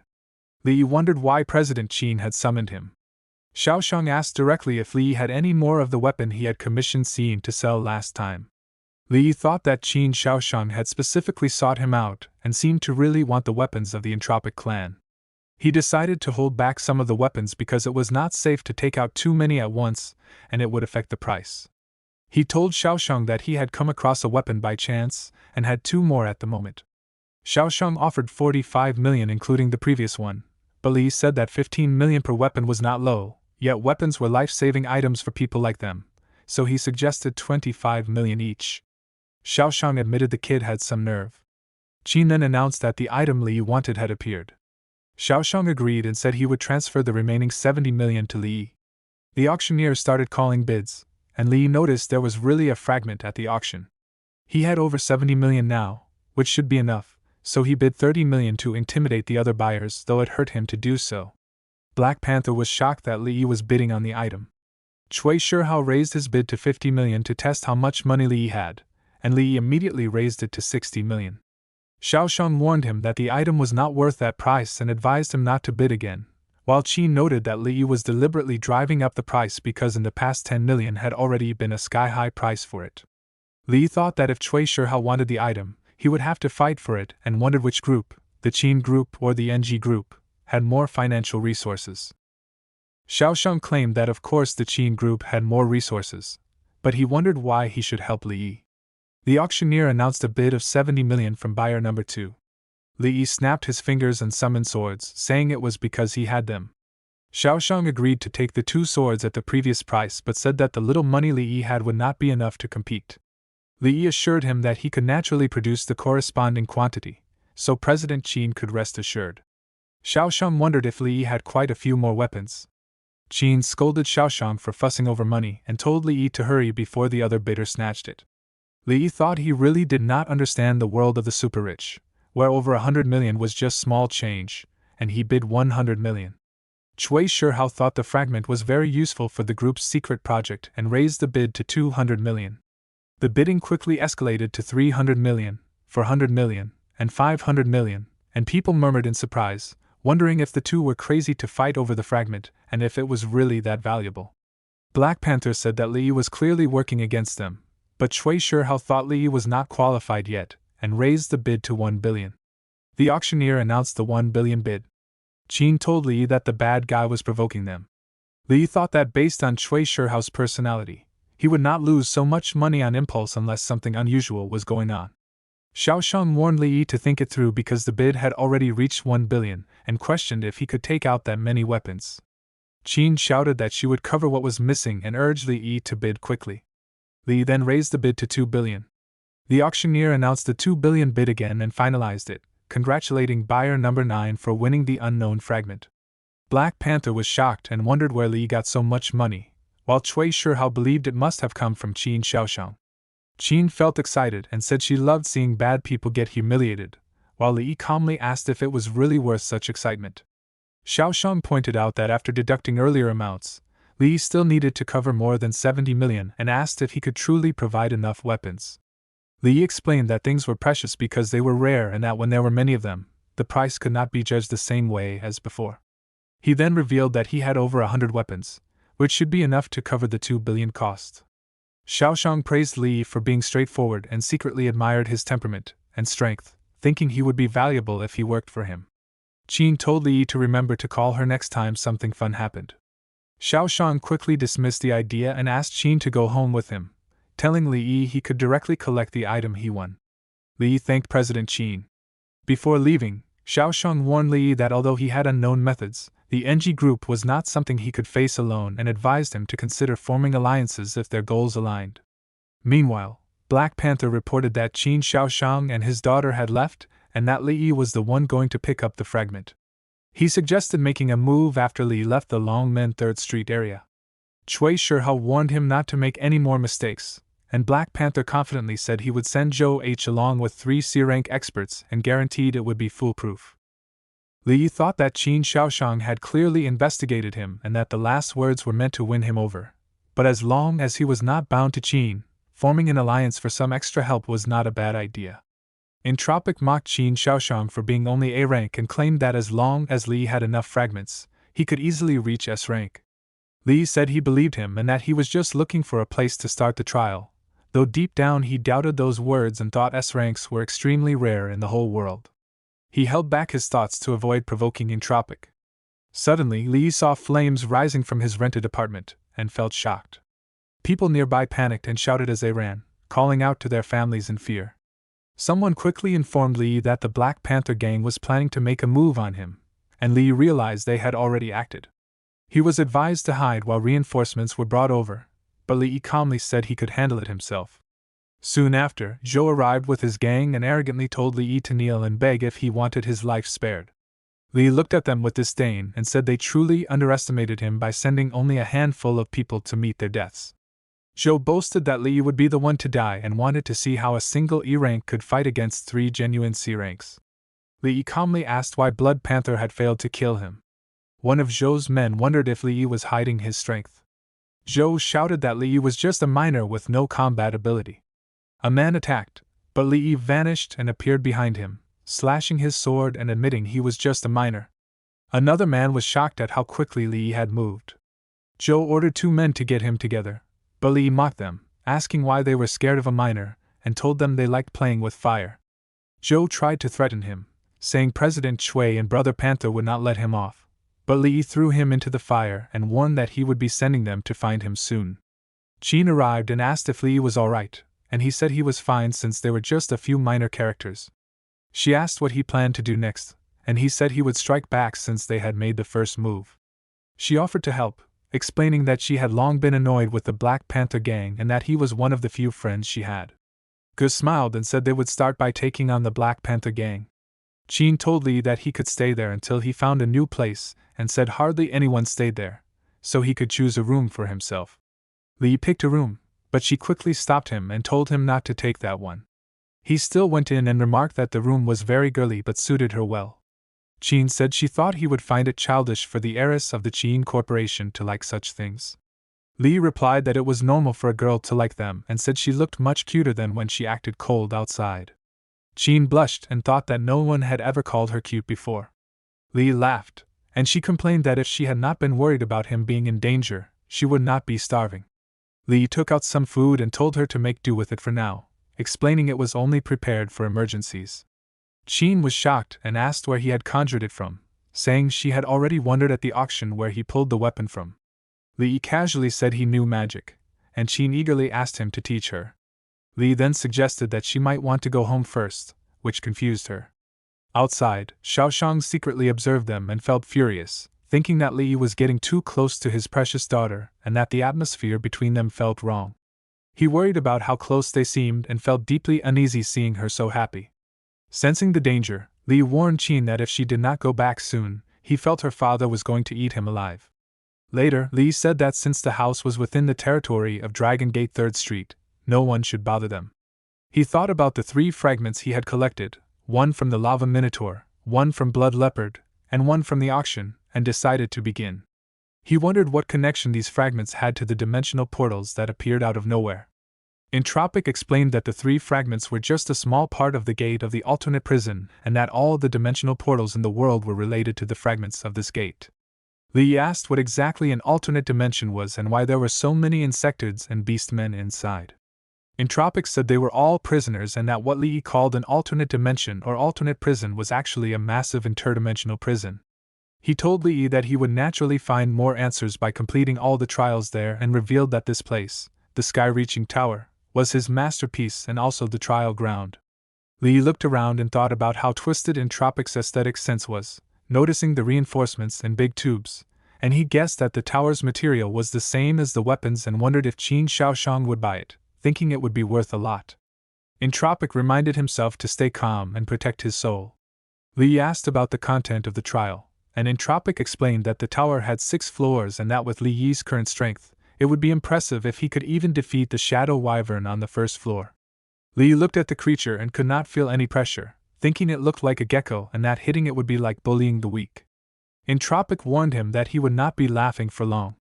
Li teasingly extended his hand and called the creature a little cutie. Suddenly, the wyvern burst with mana and threw Li away, but he quickly stabilized himself. The Shadow Wyvern, a C-rank creature, kept enhancing itself, increasing its size, speed, and strength by 600%, while its weakness had been marked. Li was shocked that its enhancement was 3 times stronger than his own and wondered if he was using a pirated version. Entropic explained that it was because Li Yi's constitution was inferior to his pet's. Li angrily dodged the wyvern's attack and questioned how its shadow enhancement's defense could be so strong. Entropic accused him of holding back and said that with his meager strength, he was barely tickling it. Li activated his shadow enhancement technique and tried to attack the wyvern, but it remained unharmed. Entropic thought that Li Yi's use of shadow enhancement and shadow was already very refined and decided to increase the intensity. He also thought about how the wyvern must be hungry, noting that it was edible. The wyvern tried to bite Li, who dodged and asked if the pet had had its shots because it seemed unusually aggressive. Entropic said that Li had worn the wyvern out, and now it saw him as food to replenish its energy. Li complained that it was not playing fair, but since it was hungry, he decided to use it to his advantage. He threw meat to the wyvern and then bound it with mana, successfully taming it. A screen appeared, showing that the taming of the Shadow Wyvern had been detected. Li had unlocked access rights for the first floor and obtained the binding and activation authority for the gate of the alternate prison. He wondered what the binding and activation authority were for. Entropic explained that after being replenished with energy, each fragment became a portal connected to the alternate prison. Li realized that as long as he bound a fragment from the alternate dimension, he could open a portal at will. He also thought that getting such a powerful skill on the first floor meant that the rewards on the upper 5 floors would be even greater. Entropic thought Li Yi was getting cocky for clearing the first floor by being clever and decided to let him go to the second floor to suffer a bit. He told Li Yi to try and said the guards there were just the stewards and servants of the sky-reaching tower. Li Yi suspected that Entropic was up to something and worried that there might be another transforming creature inside. He noted that the pet on the first floor was already C rank, so the second floor would definitely not be simple. Entropic told him to take a look first before deciding and said it was not dangerous. Li Yi agreed, and monsters appeared in front of them, including the Thunder Serpent King, a C-rank Hydroturtle, and a C-rank Lava Minotaur. Li Yi was surprised and asked how these could be considered mere servants. The Thunder Serpent attacked Li Yi, but he dodged easily and noticed that the entrance was sealed. The serpent shouted to kill the intruder, but Li Yi used his Shadow Jaunt and Shadow Enhancement techniques to dodge all attacks and close the door. He accused Entropic of lying by saying the creatures inside were just servants. Entropic explained that he had not lied and that they really were all servants, but Li Yi's abilities were too weak to handle them. Li Yi asked what a molten lava minotaur could do, and Entropic said it provided heating. He asked about the Thunder King snake, which provided electricity, and the Hydro Tortoise, which mopped the floors. Li Yi then asked about the other Otherworlders, and Entropic said they handled chores and moving things. A screen then appeared, showing that an A-rank life form was approaching, and Li Yi wondered why it was coming at a time like this. Xiaoxiang told him that he had heard from Xin that Li Yi wanted to deal with the Black Panther gang. Li Yi confirmed, saying that Blood Panther had already started targeting him, and that it was better to take the initiative and attack rather than defend. Xiaoxiang explained that the Black Panther gang had repeatedly provoked Longmen 3rd Street, but he had not acted because the three great powers of Haiqing were in a state of balance. Wu Tianqiu controlled the politics, Ning Donghua and the NG Group controlled the economy, and Xiaoxiang had political and economic power second only to theirs. He said that even though he hated the gang's bullying and seizures, he could not act as long as they did not go too far, because moving against them could force Ning Donghua and Wu Tianqiu into an alliance, or leave him and Ning Donghua weakened, allowing Wu Tianqiu to seize control of Haiqing. Li asked if this meant President Qin did not want the Qin family to get involved. Xiaoxiang explained that he wanted Li Yi and Xin to form a new faction to deal with the Black Panther gang instead. Li Yi realized that President Qin was planning a proxy war. Xiaoxiang admitted it and said he would provide the money and manpower, while Li Yi and Xin would carry out the plan, which would stop the other two major powers from acting rashly. He added that even if they failed, he could still mediate and protect them. Li Yi admitted that he had not expected such a thorough plan to be made in just one night and felt impressed. Xiaoxiang said he would not have bothered if his daughter had not insisted on dealing with the Black Panther gang together with Li Yi, while secretly feeling unhappy about how close they were. Li Yi noticed that President Qin's inner thoughts were too obvious. Qin angrily told her father to leave and then asked Li Yi what he planned to do next. Li Yi said he would accept missions and take every task related to publicly accessible dimensional gateways, as he needed to visit every gateway in Haiqing. Qin agreed and said she would make the arrangements. Li Yi silently thought that once he bonded with those fragments, it would become the darkest hour for the Black Panther gang. Qin calmly explained that every person standing there had been carefully chosen by her, and from that moment on they would form the Shadow Gang under Li Yi's command. The members respectfully greeted both Qin and Li Yi, showing clear loyalty. Qin then mentioned that Li Yi had taken too long to choose a name, so she named the group based on his abilities and teasingly asked if he disliked it. Li Yi accepted the name, and quietly observed that all of them were C rank, realizing that such a group would be powerful anywhere. He questioned why everyone wore masks, and Qin replied that it was to protect their identities and prevent enemies from using their families against them, adding that it also looked cool. Li Yi joked that it was probably because the lead artist was too lazy to draw so many faces. When Qin asked about their next move, Li Yi stated that they would take jobs directly from the Black Panther gang and steal every valuable commission mission. Qin showed concern about handling so many tasks, but Li Yi reassured her that they would only take the profitable ones and leave the rest for his other plans. The scene then shifted to the Black Panther gang, where the leader erupted in anger at his subordinate for allowing a new group like the Shadow Gang to steal all their missions. He demanded to know why nothing had been done and ordered them to deal with the troublemakers.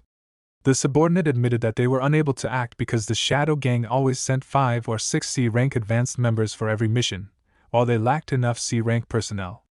Black Panther was shocked and confused about where such a group had come from, and in frustration he threw the man aside and ordered him to spend money to buy exploration slots and send people inside to hunt their target. When told that the upcoming expedition slots were already taken by unidentified individuals, Black Panther roared in fury and ordered him to steal, snatch, or pay any price necessary to get their people in. He warned that if this rare chance to make a fortune was ruined, the responsibility would fall entirely on him.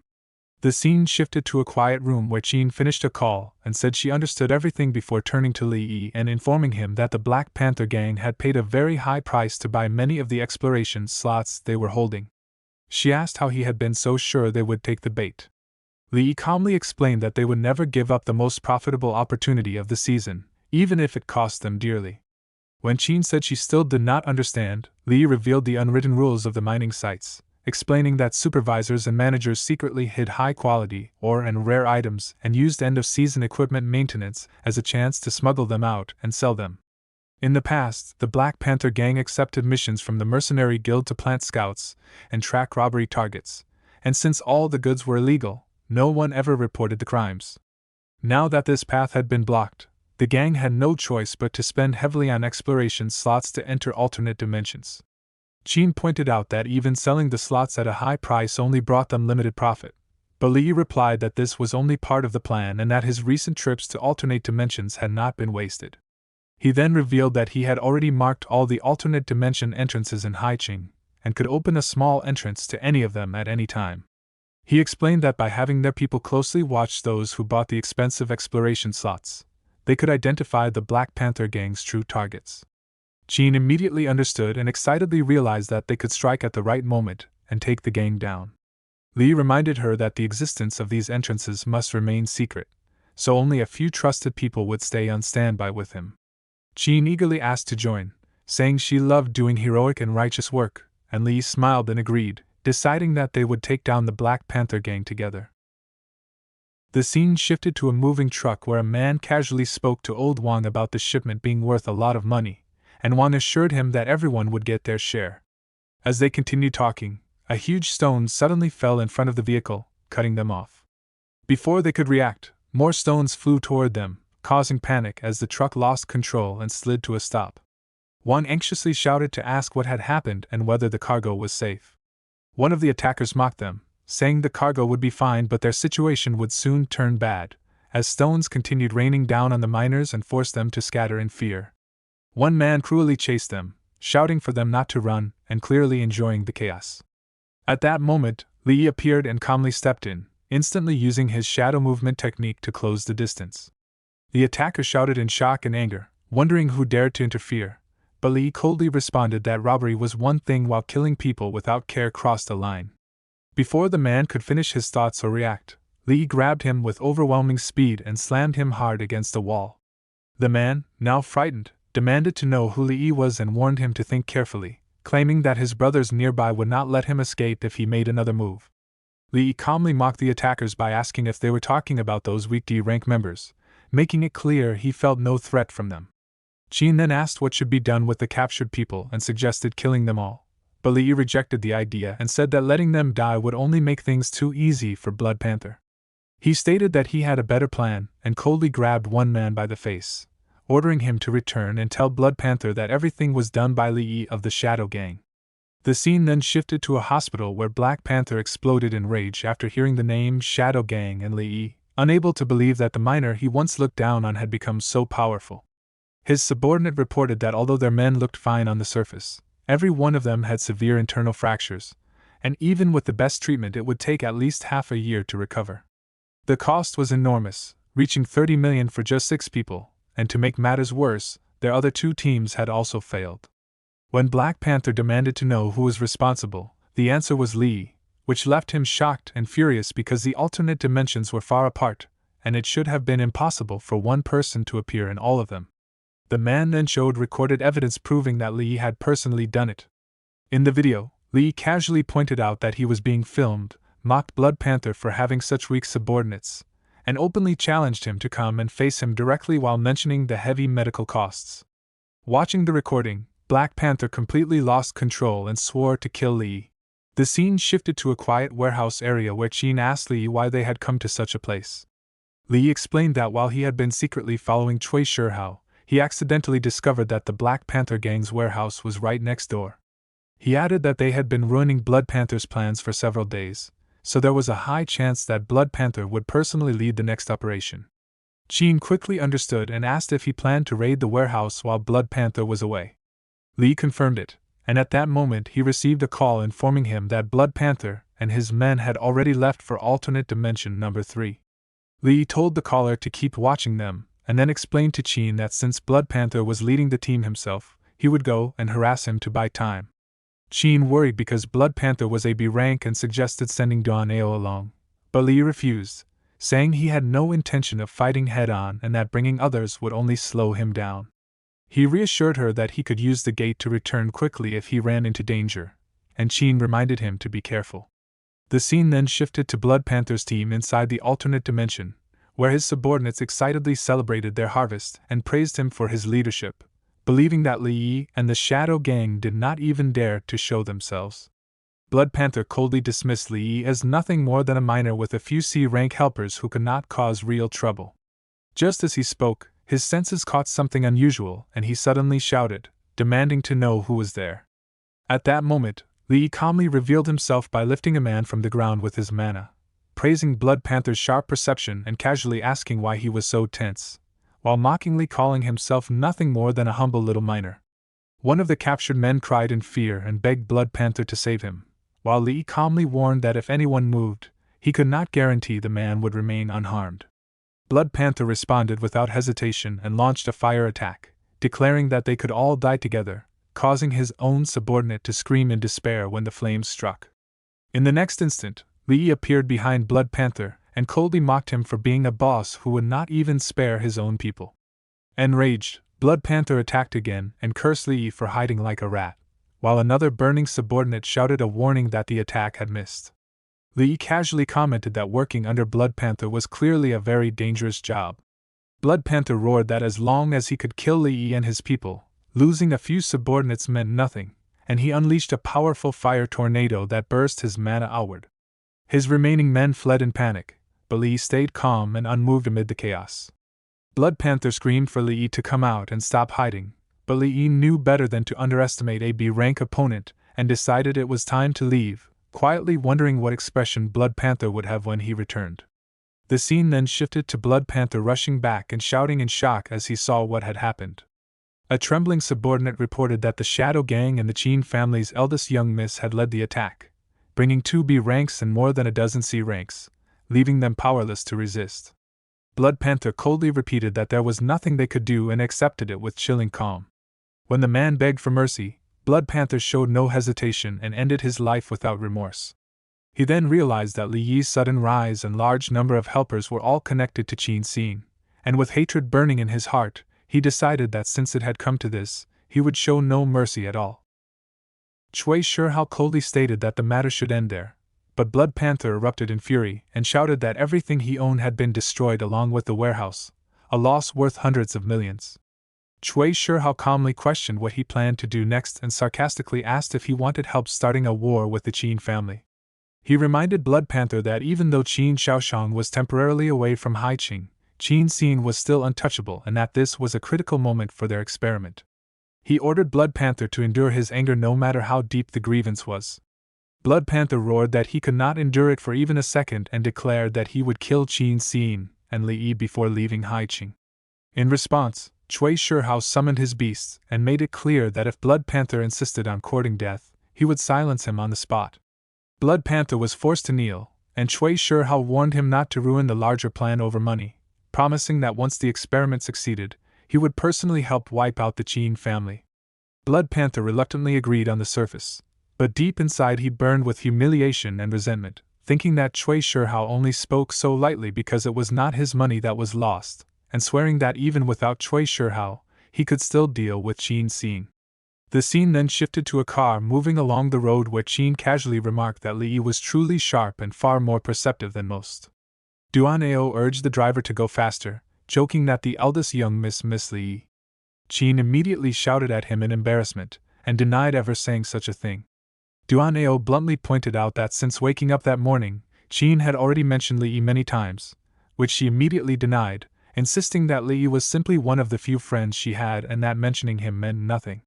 Before the argument could continue, a truck suddenly crashed into their car, and Duan-ao reacted instantly by shielding Qin as a violent explosion shook the ground. Guards rushed over in panic and asked if the eldest young miss was safe, while Duan-ao anxiously checked on her. Qin confirmed that she was unharmed, but at that moment Blood Panther appeared and calmly greeted her, making it clear that he had been waiting for this chance. Duan-ao ordered the guards to protect Qin, and Qin angrily accused Blood Panther of being too arrogant to attack her with so few people. Her expression suddenly changed when she realized something was wrong, and Duan-ao quickly warned that there was a problem with the water splashed on them. Blood Panther confidently explained that he would never act without full certainty and revealed that the liquid was phantom spider venom, powerful enough to knock out even an A rank for hours. As he launched his attack, Duan-ao shouted for Qin to run, but Blood Panther seized him by the throat and mocked his loyalty, claiming that devoted bodyguards never met good ends. Duan-ao screamed in pain as he was burned, leaving the situation dire. The scene then shifted to Li Yi training alone in the forest, calmly cutting wooden stems into pieces as he practiced. Entropic commented that his control over his abilities had become much more refined, and Li Yi replied that he was already C rank and asked to be called by a different name. His attention was drawn to his phone, and he wondered if Qin Xin was calling. Entropic casually dismissed the strength of AC rank, calling it little more than an ant with extra power. At that moment, Blood Panther suddenly appeared on the screen, holding Qin captive and forcing Li Yi to look at who was with him. Li Yi's expression darkened as he immediately confronted Blood Panther, demanding to know what he thought he was doing. Blood Panther coldly declared that what he would do next depended on how important Qin Xin was to Li Yi, giving him two cruel choices between paying 1 billion for her life or watching her be tortured to death. Qin urgently warned Li Yi not to listen and told him it was an ambush, but Li Yi chose without hesitation and agreed to pay the ransom, asking where the exchange would take place. Blood Panther ordered him to bring the money to the warehouse within 1 hour and come alone, threatening that Qin Xin would die if the Qin family was alerted. Entropic advised Li Yi not to go, warning that his current strength was not enough, but Li Yi refused to abandon a comrade and calmly stated that it was still unclear who would die in the end. Later, Li Yi arrived at the warehouse, and Blood Panther mocked his courage while demanding the money. Li Yi insisted on seeing Qin Xin first, and Blood Panther ordered her to be brought out, revealing her hanging helplessly by a rope. Li Yi calmly opened his storage space and delivered the ransom, which Blood Panther's men confirmed was real. After receiving the money, Li Yi demanded Qin Xin's release, but Blood Panther laughed and admitted he had never planned to let Li Yi leave alive. Li Yi revealed that he had expected this betrayal and instantly vanished, causing a violent blast that shook the ground. Blood Panther angrily searched for him, only for Li Yi to appear behind him and launch a sudden attack, which Blood Panther narrowly avoided while mocking his tactics. Li Yi calmly reminded him that playing with fire in a place filled with dust was dangerous, triggering another massive explosion. Amid the chaos, the rope holding Qin Xin snapped and she began to fall, but when she opened her eyes, she found herself safely seated on a flying wyvern. Blood Panther stared in shock at the flying dragon and the entrance to an alternate dimension, realizing that Li Yi had far more tricks than expected and vowing to take everything once he captured him. As reports came in that more than half of their men were injured, Blood Panther ordered everyone who could still move to chase after them, determined not to let them escape. Blood Panther shouted for his men not to let anyone escape as they rushed into the area, while Qin nervously asked what they should do now that the Black Panther gang had broken in. Li Yi remained calm and said this was actually a good chance to let those people help him solve a small problem.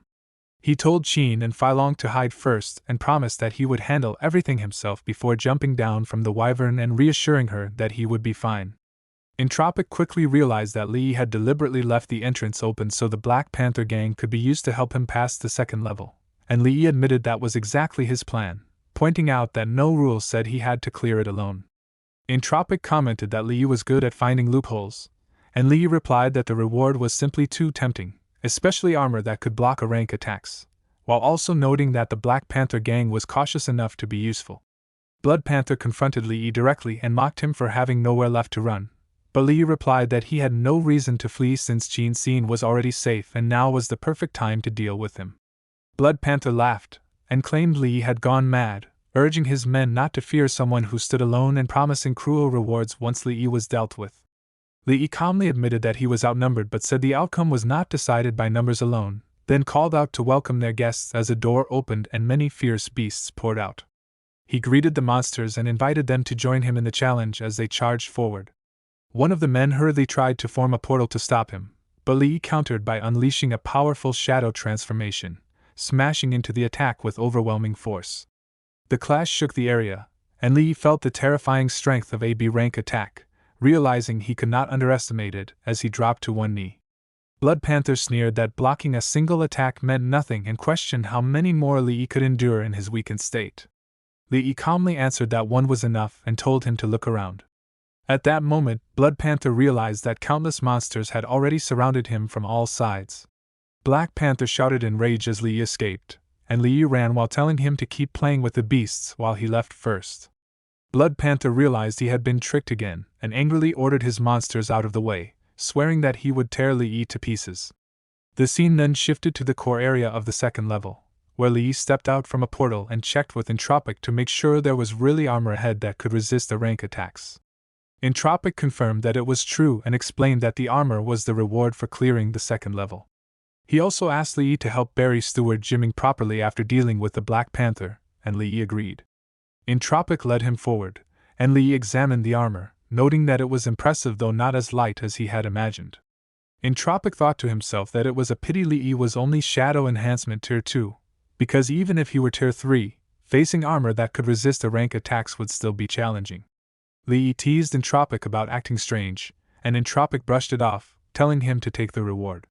Suddenly, someone grabbed Li Yi by the throat, calling him master and expressing disbelief that he had returned. The attacker was a heteromorph with a soul form at Shadow Enhancement Tier 2. Li Yi was shocked and demanded to know what was happening. The heteromorph scolded him, saying that he never expected his once exalted master to now inhabit the body of a C-rank being. Entropic tried to command the heteromorph to stop, but the attacker ignored him, claiming that his soul had been sleeping inside the armor to await Li Yi's return and prolong his own life. Because Li had returned only as a remnant soul and failed him, the heteromorph declared that he had no choice but to refine Li Yi in order to break through to Shadow Enhancement Tier 3 and use his domain ability to make the armor a vessel for his own soul. Li Yi thought to himself, asking Entropic if he could defeat the heteromorph if he handed over control of his body. Entropic was surprised and asked if Li Yi was not afraid that he would take the chance to fully seize control. Li Yi ignored the question and thought that if Entropic had wanted full control, he would never have returned the body in the first place. With that, Li Yi shouted to begin and released a burst of mana, throwing the heteromorph away. The heteromorph mocked him, saying that with only his remnant soul he had just a rank strength, and that resisting was pointless. Li Yi confidently replied that even at a rank, he was enough to handle him and immediately activated his Shadow second-tier Shadow domain. The heteromorph thought it was just a second-tier bluff and complained that he had not been fully taught how to use Shadow skills, not expecting Li Yi to hold something in reserve. Li Yi then unleashed his Shadow Morph Infinite Sword Array, revealing that he had been holding back much more than the heteromorph realized. The heteromorph rushed forward, claiming that this body could never handle a third-tier skill, but Li Yi was ready to face him head-on. Li Yi suddenly used Shadow Movement and appeared behind the heteromorph, catching him off guard. The heteromorph was shocked by the strange skill but managed to block the attack, mocking Li Yi and claiming that he could not maintain his second-tier state for long. Entropic urgently asked whether Li Yi could still endure it, and Li Yi firmly answered that he was fine and could keep going. The heteromorph sneered that attacks of this level could not break the armor's defense, but Li Yi continued to press forward, determined to force him out. A violent blast shook the ground, and when the dust settled, the heteromorph had blocked the strike with his sword, which shattered into pieces. He then tried to defend with his arms, but Li Yi's punch sent him flying away. Entropic encouraged Li Yi to push a little further, but then quickly realized the danger and warned that if the fight continued, the overloaded energy would burn and destroy both Li Yi's body and soul.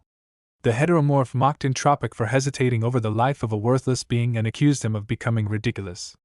With his fists clenched and killing intent rising, he declared that since this chance could not be wasted, Li Yi should not blame him for what came next. Heteromorph caught Entropic and declared that he finally had him, mocking that the dog he once raised had bitten him back and that this was the moment he could truly return to life. Li shouted Entropic name in panic, but Entropic calmly told Li to run. Li instead yelled at Heteromorph to let him go. Heteromorph laughed at the scene, mocking how touching it was that one of them feared his soul being burned and could not use full power, while the other was nothing but an ant yet still dared to attack. He threw Li away without mercy. Entropic then coldly told Li that he was only a C rank and should stop being an eyesore and leave at once. Li refused to retreat and spoke with anger, recalling how Entropic had treated him like a slave from the very beginning, forcing him to fight otherworlders and level up, making him obey every command until now. He declared that whether he stayed or left was his own choice. Li rushed forward as mana burst from his body, remembering how he had once absorbed shadow energy to kill the Blood Panther and believing that today he could also help eliminate this traitor. Heteromorph sneered and challenged him, warning that Li's body would not last and would explode from the strain. Li shouted that it was none of his business, but in the next moment Heteromorph vanished. Li felt his body falling apart as pain spread through him.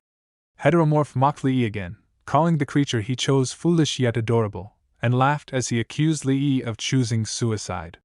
He ordered Entropic to stop struggling and become nourishment for him, laughing loudly as dark mana suddenly gathered in front of him. Heteromorph was shocked as he sensed eternal night forming, an eternal night caused by the shadow domain, something he believed was impossible since he had not finished refining Entropic. As doubt crossed his mind about the true source of this shadow domain, Li stepped forward and calmly reminded him that he had already said he would eliminate him. A screen appeared in front of Li and displayed his current state, showing that he was a human of C rank who had reached the 3rd tier of Shadow Enhancement, possessed Ultimate Shadow Eye, Shadow Jaunt, and the Shadow Domain. As Li understood the information, he realized that the true power of the Shadow Domain came from souls and that all souls slain inside it were turned into shadow energy. He finally understood why Heteromorph feared this power so deeply. Li spoke with cold confidence as he questioned what Heteromorph could do without his armor, then released a mana beam toward him. Heteromorph narrowly dodged the attack, but Li pressed forward and demanded that he come out of the armor. Using the Shadow Domain, Li slammed Heteromorph into the ground with a heavy impact. Heteromorph scoffed and said that even if Li had reached the 3rd tier, he was still only a C rank and that the armor could endure even a rank attacks. Li did not hesitate and calmly decided to change his method, charging straight at him. Heteromorph struck Li with a punch, but Li's body suddenly dissolved into the air, leaving Heteromorph shocked by the reckless move. Before he could react, dark mana surged around him, and he screamed as the shadow energy engulfed his body, cracking and shattering the armor. Li then revealed the truth, explaining that Heteromorph had been hiding inside the armor because it absorbed shadow energy to reduce the damage done to his soul. Heteromorph realized that without the armor, dragging the fight any longer would only make him weaker, but he believed he still held Skyhold within his grasp.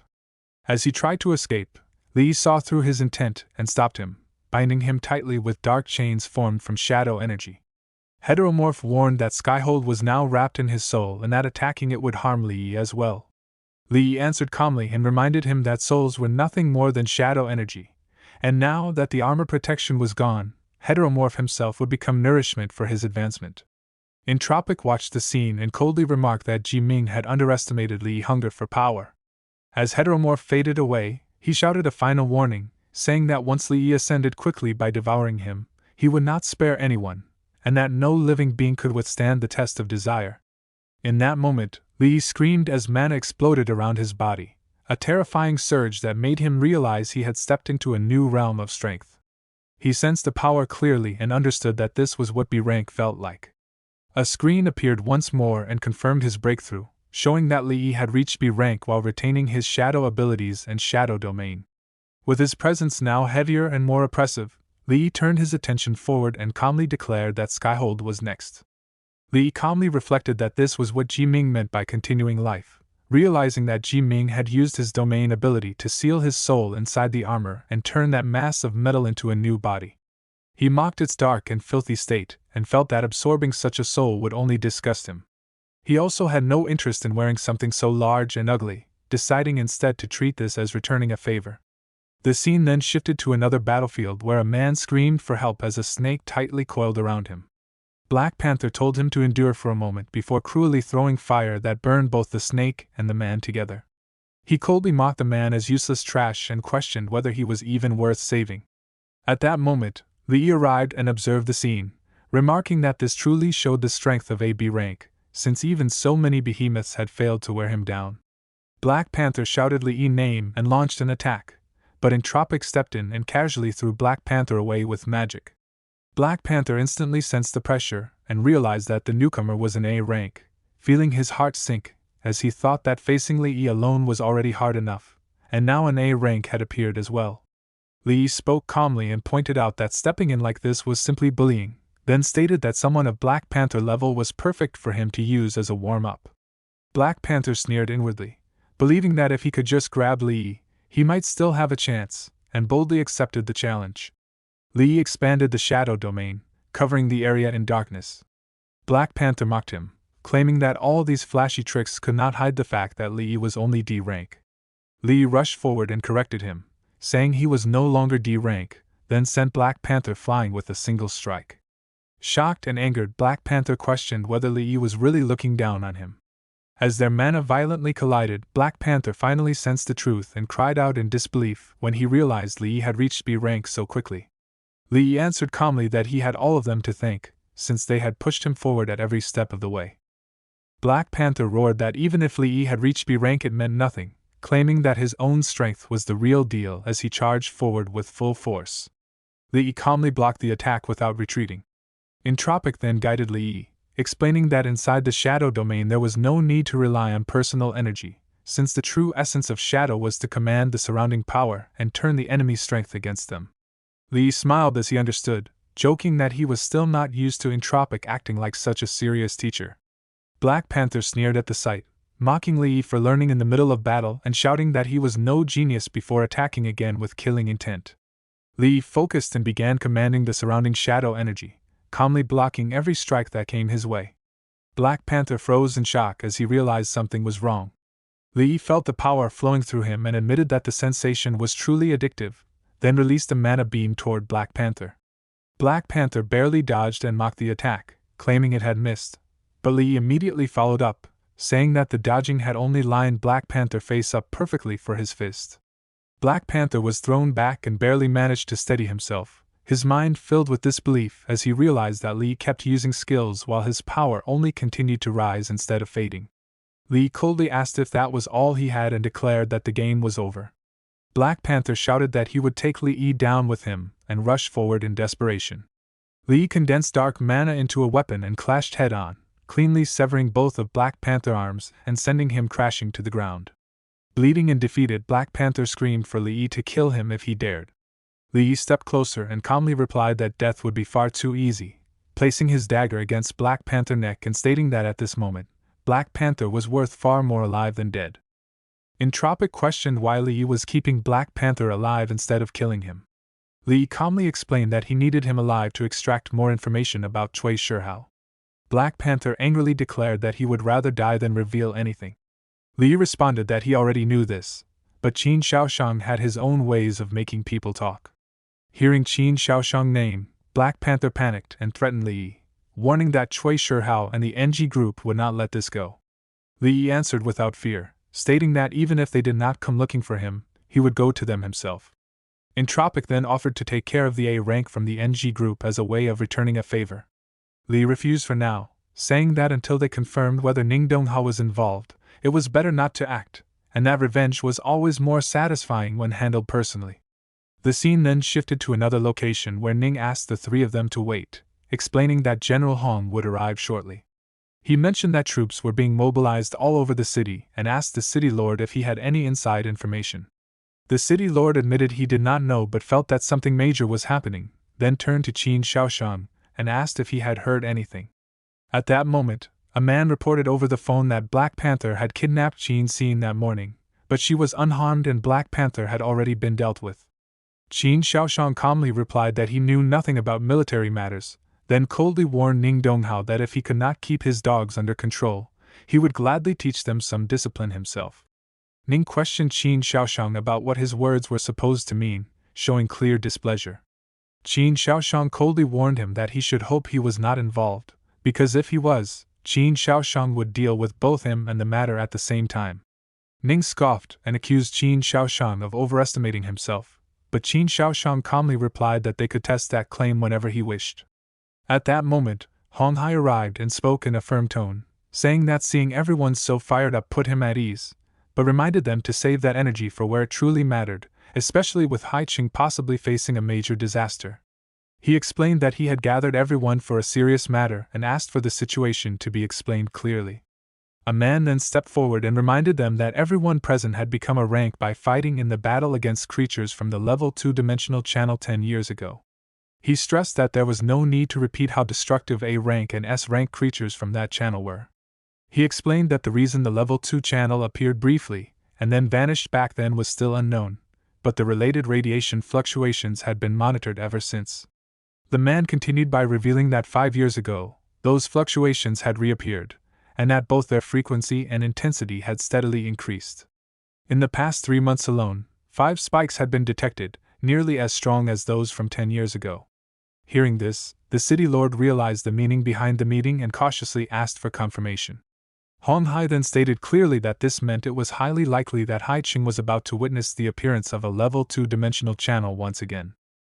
After the meeting, Hong Hai told everyone to return and prepare, warning that if a level 2-dimensional channel truly appeared, it would bring disaster to Hai Qing.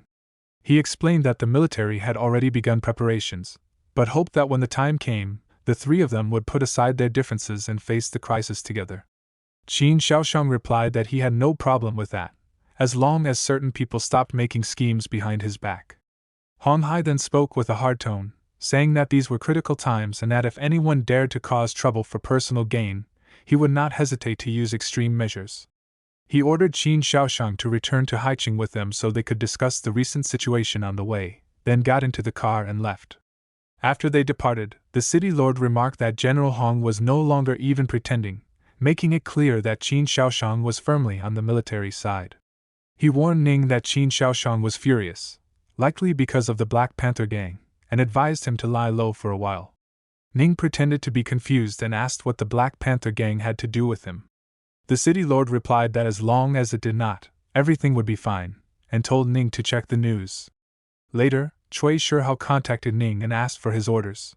Ning told him to watch the news, saying that he usually turned a blind eye to his dealings with the Black Panther gang. The broadcast reported that a major crime had occurred, stating that the notorious Black Panther gang had attempted to kidnap the heir of the Qin group. The hostage had been rescued, but Black Panther and the core members were now on the run. Cui Shihao panicked and hurriedly denied any involvement, claiming he was just a nobody who ran errands and would never act without direct orders. Ning coldly warned him that he did not care whether he had to beg or even die, and ordered him to obtain Qin Xin forgiveness and completely cut all ties with the Black Panther gang. Otherwise, not even Ning himself would be able to save him. Cui Shihao could only nod in anger, cursing Black Panther for his stupidity. The scene shifted to Qin Xin as she worried about DONGHUA and told him to hold on, while Li stood beside her and calmly reassured her that the doctors were doing their best and that DONGHUA would survive. Cui Shihao soon arrived and pretended to care about Qin Xin's safety, claiming he never expected Black Panther to act so boldly. Li directly exposed his excuse and mocked him for pretending ignorance, while Cui Shihao denied everything and said his ties with Black Panther had only been business. He promised to cut them off and help eliminate the rest, but Li coldly pointed out that he was only sacrificing a pawn to protect himself. Cui Shihao warned Li to stop, saying the gains were already enough for a lifetime, but Li replied that what he took was only interest and that Cui Shihao's life was the real debt. When Cui Shihao turned to Qin Xin, she gave him no answer, leaving him with no way out. With negotiations broken, Cui Shihao reminded them that without proof he could not be touched and left in anger after threatening them to wait and see. Later, in another hospital, Cui Shihao ordered a doctor to inject the captured Black Panther members with God's blood, ignoring their cries and fear. As the drug took effect, chaos followed, while Cui Shihao coldly imagined the next day news and the destruction that was about to unfold. Later that night, Shaoshang sat in the car and spoke with curiosity and caution as he asked why General Hong was in such a hurry to see Li. He reflected on how Li had changed in just over a month, going from an ordinary miner to someone capable of fighting a B rank advanced, and he also mentioned the large number of special metal weapons Li had sold. Shaoshang admitted his confusion, saying that after checking the materials, they did not look special at all. Hong Hai responded with confidence and a hint of mockery, saying Xiaoshang would soon see the true power of those materials in real battle. He remarked that Xiaoshang had grown soft over time and that his instincts were no longer as sharp as those of a young man. The scene then shifted to Li, who greeted General Hong and President Qin with polite humility and questioned their sudden visit to such a small place. Hong Hai showed mild surprise that Li could recognize him, while Li answered calmly and respectfully, saying that failing to recognize such a big figure would cost him dearly. Hong Hai then asked why Li was not inviting them inside. Li replied with courtesy but explained that they had arrived at a bad time. Later, a guard reported that the live feed had been connected. Li spoke calmly but directly, saying that he could not sense any other powerhouses nearby and asked if Hong Hai was really planning to let regular soldiers face an advanced enemy. Hong Hai confirmed it without hesitation and silently observed that Li remained composed and did not question him recklessly. Inside, Li felt disturbed and wondered if Hong Hai was simply crazy or if he truly saw these soldiers as disposable, yet he could tell that Hong Hai was not bluffing. With a single order from Hong Hai, the operation began. The soldiers responded sharply and moved into formation, announcing the positioning of the attack squad and the drone defense squad. As Li watched the screen, he felt a chill when he recognized the enemies as members of the Black Panther gang whose bones he had once shattered, yet they now appeared fully healed. He sensed that something was very wrong with their condition. Entropic also noticed it and expressed doubt, suggesting it might be linked to that thing, though he found it hard to believe it could appear here. Gunfire erupted as the soldiers attacked, but the enemy countered with lightning. The soldiers reacted quickly, activating the drone defenses as drones formed a protective shield around them. They locked onto their target and launched a counterattack while maintaining formation and steadily advancing. Watching this, Li realized the terrifying level of the equipment, from the defensive drone shields to bullets capable of harming C-rank advanced, and he questioned whether all of this could really have been created using the materials he had provided. Xiaoshang turned to General Hong in shock and asked if this was the result of those materials. Hong Hai answered with certainty, saying that with enough resources, they could overturn the current order. Li acknowledged that the soldiers were indeed impressive, but as he continued to observe the battlefield, he noticed that one enemy had slipped through the net. Hong Hai explained calmly that the enemy Li was facing had not accidentally slipped through the net, but was someone he had deliberately saved for him. When the injected man suddenly attacked, Li immediately reacted and used his shadow technique, boldly asking if they wanted to see what he was capable of. The injected man charged again with pure killing intent. Li felt regret for the damage that would be done to Qin Xing's villa, and in the clash, the surrounding stone shattered. Watching closely, Hong Hai judged that Li Yi's strength should already be at B rank and possibly close to A rank.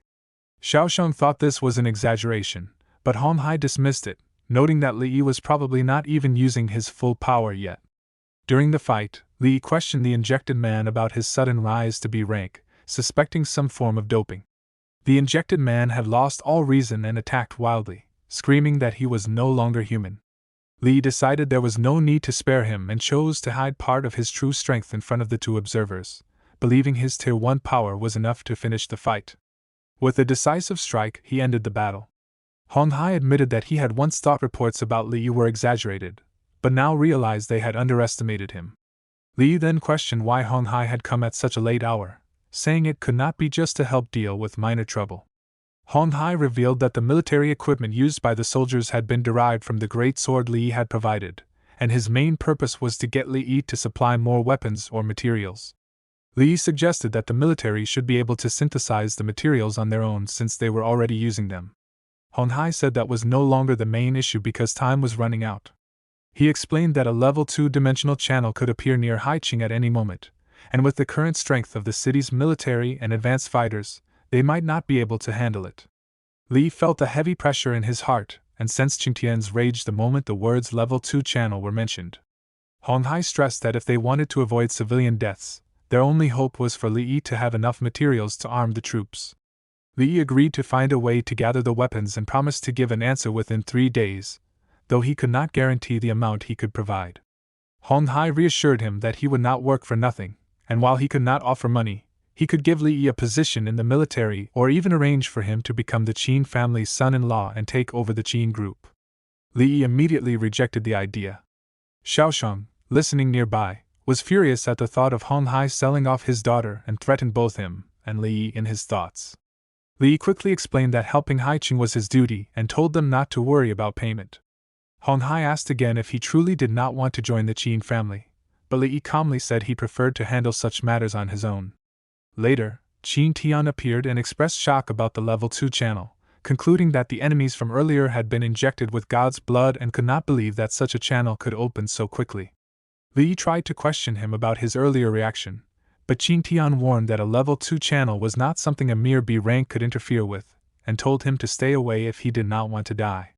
Li pressed further, demanding to know what existed inside a level 2 channel and why Qin Tian was so afraid. Qin Tian revealed that such a channel could release hordes of A-rank creatures and even terrifying S-rank beings. The scene shifted to the temporary military base in Haiqing, where Hong Hai firmly told Xiaoshang to leave Black Panther and the bodies to the military and stay out of the matter. Xiaoshang felt confused by this decision, but Hong Hai calmly explained that according to the records, the mining accident involving Li Yi's parents should have ended with the NG group paying a fine, yet they went as far as silencing witnesses. He also pointed out that the assassins from that night were clearly controlled by an unknown drug, proving that the NG group had serious hidden problems. If Ning Donghua was truly involved, it would become troublesome for the Qin family to handle, so it was safer to let the military take over. At the same time, Hong Hai admitted that he also intended to use this chance to make Li Yi owe the military a favor. The scene then shifted to Li Yi as he questioned whether completing the third-level trial would further increase his strength. Qin Tian explained that advancing beyond B rank became harder with each step and that the third-level trial would not push him into a rank. Instead, it would grant access to the Qin Tian Tower's medicine and weapon resources, which could be considered an endless supply if Li Yi intended to use weapon or to help humanity. Hearing this, Li eagerly suggested starting the third-level trial at once, but Qin Tian stopped him and said there was something he needed to explain first so Li could decide properly. Qin Tian revealed that the entire alternate dimension was actually a massive prison, far larger than Li Yi's world, and it was divided into 3 layers. The outer layer held B rank and lower criminals and was the area connected to the current alternate dimension portals.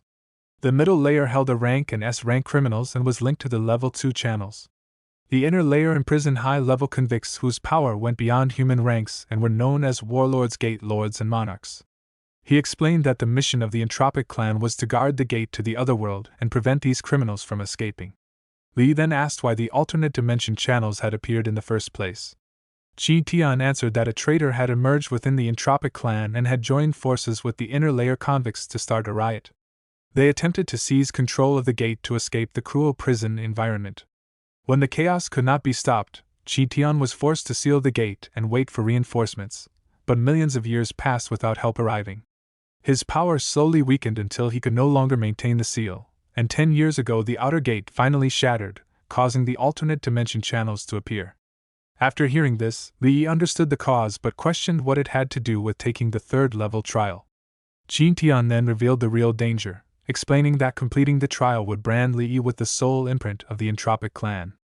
This mark would make him the sworn enemy of every creature from the otherworld, and they would hunt him relentlessly. Li responded without hesitation, saying that if that was the concern, then refusing the imprint would mean standing aside while the creatures from the level 2 channel hunted Qin Tian and destroyed Haiqing.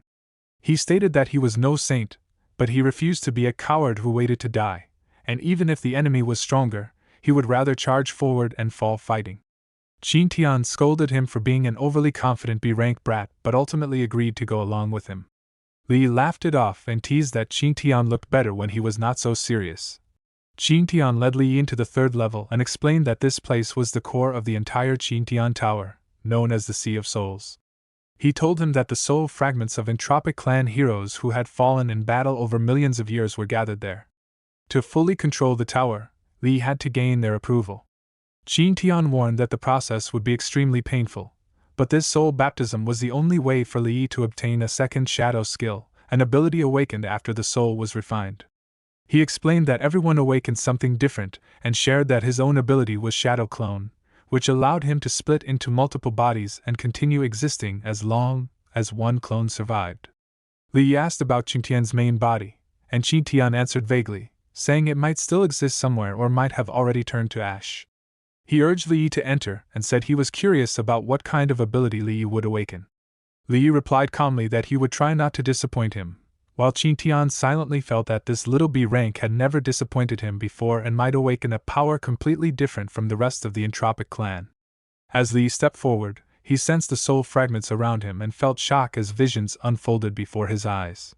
He saw Entropic warriors fighting desperately against overwhelming enemies, shouting that even if no one remembered the Entropic clan, they would defend the gate to the otherworld to the death. They declared that even the weakest among them was not a coward and that none of them feared dying, swearing to never let the enemy advance even a single step. Li realized that this was the true battle they had once fought, a war completely unknown to the outside world. Powerful mana suddenly surrounded him, and an entropic voice questioned him, pointing out that every fallen warrior there had been far stronger than him, and mocking that a mere B rank like him had no right to take part in such a war. Li answered firmly that even if he was only B rank, it did not matter, because he also had people he wanted to protect and convictions he was willing to fight for. The entropic presence mocked him and asked if he did not sound ridiculous, but Li stood his ground and said that even if the enemy was thousands or tens of thousands of times stronger, he would not run and would fight to the very end.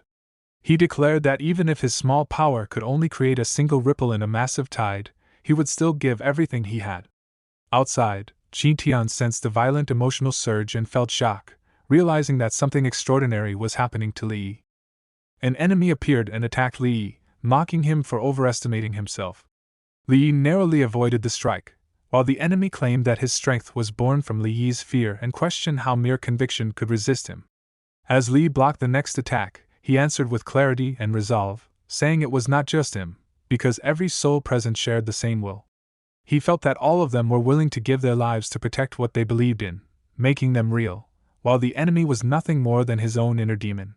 As the enemy began to shatter, Li realized the truth and calmly stated that it was not even a demon, but only a passing thought that had once crossed his mind. He sensed the souls of the entropic clan surrounding him and understood that their protection was becoming a blessing for him. At that moment, a message appeared before him, announcing soul protection, a commander ability that enhanced the combat and defense of all followers and granted full access to the Qingtian Tower's medicine and weapon resources.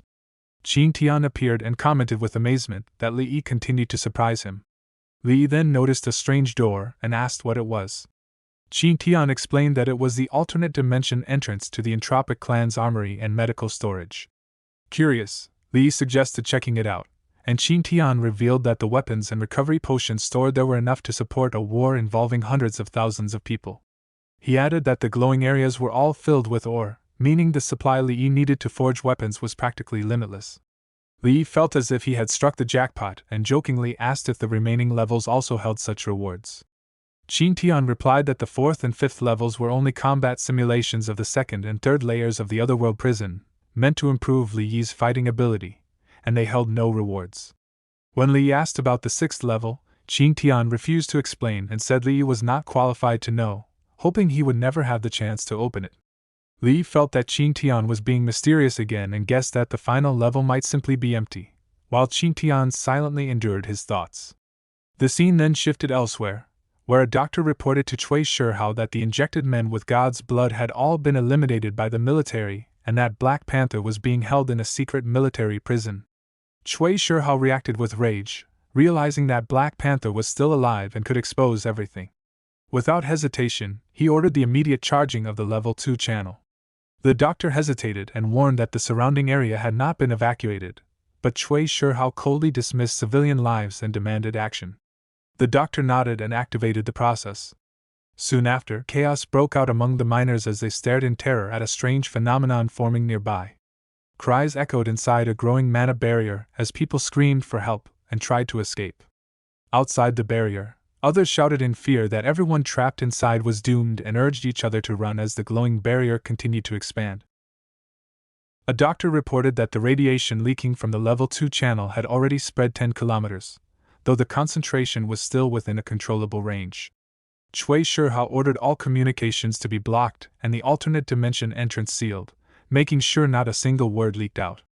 He calculated that the small alternate dimension would not be able to contain the radiation for long and that within 36 hours it would begin spreading outward, drawing outside attention. When he learned that the Level 2 channel would fully open in 48 hours, he decided to keep everyone too busy to interfere during that time. He coldly ordered the release of the swarm stationed at the NG Group's 3 mining sectors and openly declared that since Ning Donghua had been investigating him, he would turn Ning Donghua into a public enemy. The scene then shifted to Hong Hai, who asked Li Yi how much ore he had brought. Li Yi answered that it was around 600 tons, which Hong Hai praised as generous before handing him a file. Li Yi learned that it was Black Panther's testimony, confirming that his parents had not died in a mining accident but had been killed by the Black Panther gang under Chui Shihao's orders to hide a certain truth. Li demanded to know what they were trying to conceal, but Hong Hai admitted that the details were still unclear and required further investigation. When Li pressed him about whether Chui Shihao had been arrested, Hong Hai revealed that Chui Shihao had already gone missing and that the others implicated had vanished as well. He reminded Li that he was not part of the military, and that much information could not be shared with him. Li then asked about Ning Donghua, but Hong Hai said the investigation results were inconclusive and warned that even if Ning Donghua were guilty, Li Yi's current status would only bring him endless trouble if he acted. Li asked for advice, and Hong Hai explained that a man's status determined what he was allowed to do. He suggested joining the military, saying that with the military as his backing, even someone like Ning Donghua could be dealt with freely. Li sensed that Hong Hai wanted more than just his enlistment. Hong Hai brushed this off and said that once Li joined, he would be family, protected by the military, and that it would not be proper for him to charge them for valuable resources like ore if they needed it. Before Li could respond, an assistant interrupted with an urgent report. Hong Hai ordered the video feed to be displayed, revealing that multiple insect swarm invasions had broken out across Haiqing. Seeing the affected areas, Li Yi's heart sank when he noticed Longmen Hospital among them, the same place where DONGHUA was staying.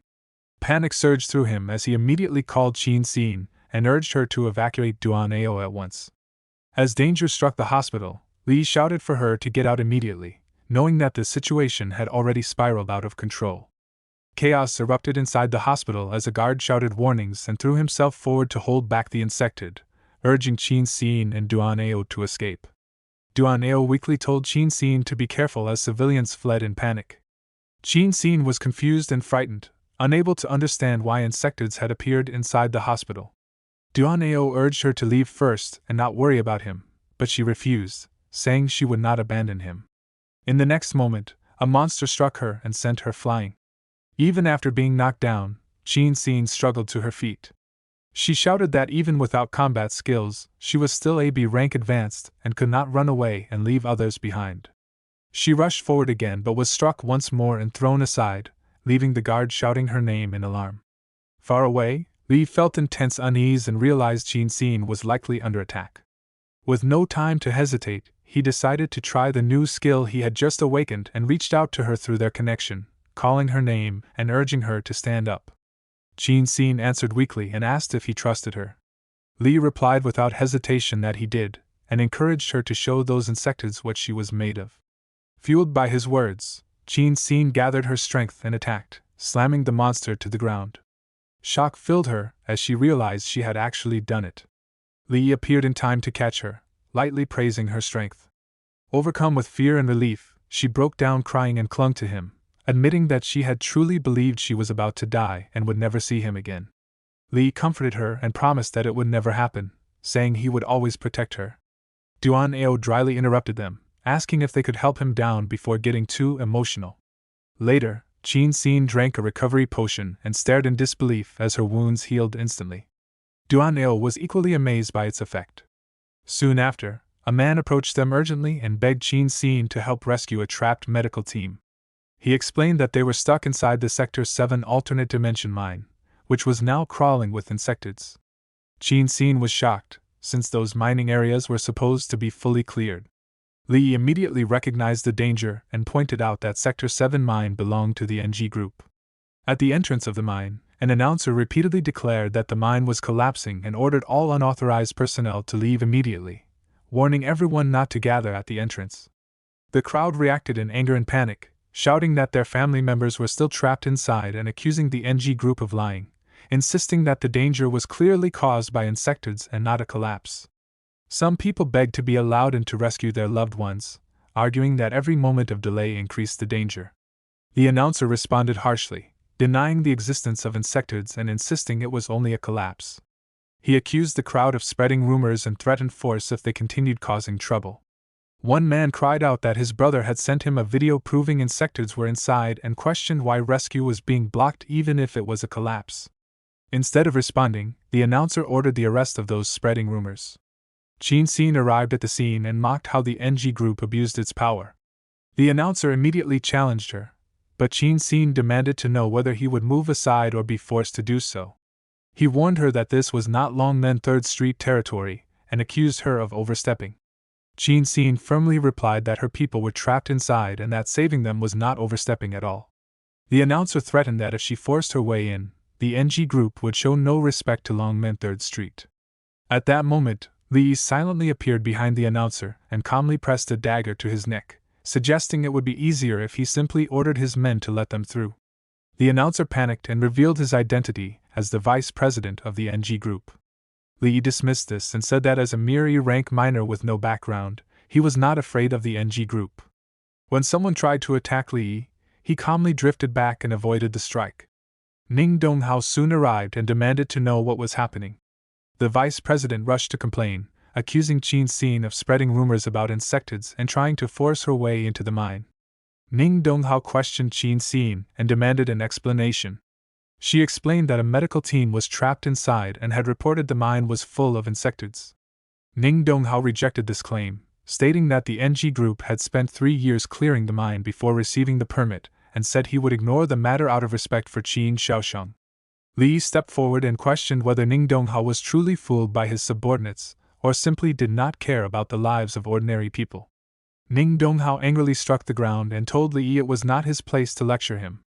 Li calmly pointed out that the mine entrance was right behind him and suggested he verify it himself.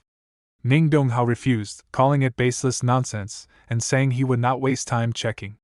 At that moment, Qin Tian asked Li if he wanted him to handle the situation, but Li refused and said there was no need because Ning Donghua was about to be humiliated. As he spoke, Li quietly opened a portal, while Ning Donghua sensed something strange and wondered what that sudden sound was. A monster suddenly appeared from a portal, but Ning Donghua immediately killed it using his gravity manipulation magic. Li realized there was no need for Ning to verify anything because the threat had already come straight to him. The crowd outside erupted in shouts, confirming that insectoids were indeed inside the mine and recording videos as proof to warn others. The announcer tried to maintain control, ordering everyone to stay put and to seize any phones that were recording. Li confronted Ning Donghua and demanded if he was still going to stop them from saving the trapped people. Ning hesitated but then ordered his guards to stop blocking the way and to enter the mine to clear out the insectoids. Li told Chin Sin and Duan Ao to stay behind while he went in to save the trapped people. Chin Sin urged him to be careful, and he nodded. Inside the mine, people reported that the number of insectoids was far greater than expected, with far too few rescuers to handle them. Ning Donghua instructed his advanced fighters to come as backup, but Li criticized them for waiting, saying the longer they delayed, the lower the chances of survival for the trapped people. The guards worried that Ning's status was too valuable to risk, but Li scolded them for losing their nerve and insisted that he would go in himself to save them. Ning Donghua tried to stop him, pointing out that he was only a C rank, but Li Yi's mana flared as he shouted back and charged into the mine, using his Shadow Jaw technique to kill many insectoids with ease. Qin Tian noticed something strange about the insects, and Li agreed, feeling that these insectoids were different from any he had fought before. He activated his Shadow Morph Greatsword technique, shaking the ground with his mana and striking the monsters. Li asked in shock what God's blood was, and Qin Tian calmly explained that it was a toxin that could force any living creature to gain terrifying combat power. He said the toxin pushed the user into a berserk state and kept burning their life until they died from exhaustion. Qin Tian believed there had to be a mother bug nearby that was infected with it, since he had seen such things before. He recalled that the offspring of infected insectoids could sometimes be born directly as a ranks. Li questioned how such a dangerous toxin had ended up there, but before Qin Tian could answer, Li cut him off and said that figuring out the cause could wait because saving people mattered more. The scene then shifted to a dark cave where trapped people were shaking in fear as the noise outside kept growing louder. One man trembled and said that the sound was terrifying and wondered if the bugs had already found them, begging for someone to save them because he did not want to die. A doctor tried to calm everyone down and told them to hold on, firmly believing that someone would definitely come for them. At that moment, A huge monster suddenly crashed into the cave, smashing through the wall, and before anyone could react, Li stepped on the monster's body and coldly said that he had finally found it. The people erupted in cries of relief, shouting that an advance had arrived and that they were saved, desperately calling out for old Ju. Ning watched the scene in disbelief and thought that Li was supposed to be only a C rank, yet he was handling advanced insectoids with ease. Ning felt shocked as Li fought so many enemies alone without any sign of his strength dropping, and he could not help but wonder if Li had already reached B rank, or was even close to a rank. Qin Tian suddenly warned Li that the iron door on his left felt strange and that something was wrong inside. A man immediately panicked and shouted at Li, asking why that kid was heading there and ordering him to stay away, saying it was their group's warehouse for important items. Li sensed the presence of the mother bug behind the door and became even more certain. The man angrily yelled again, demanding that Li remove his hands and threatening him by saying he could never afford the loss if the items inside were damaged. Li calmly questioned him and wondered since when the NG group had started researching insectoids. The man reacted fiercely and accused Li of making wild accusations, but Li pressed on and suggested opening the door to see the truth. Ning then stepped forward and ordered the door to be opened. The man hesitated and explained that only the supervisor knew the password and that he could not contact him at all. Li said that the problem was simple and that he would use a rough method instead. He slashed the iron door again and again until it finally broke open. When he saw the dead bodies of miners inside, his expression turned cold and furious as he mocked the idea of important items. A painful thought struck his mind as he wondered if this was how his parents and Uncle Hao had been killed. His anger exploded as he shouted that these miners were living people and questioned whether their lives were truly so worthless in the eyes of the NG group. He directly called out Ning Donghua and demanded an answer.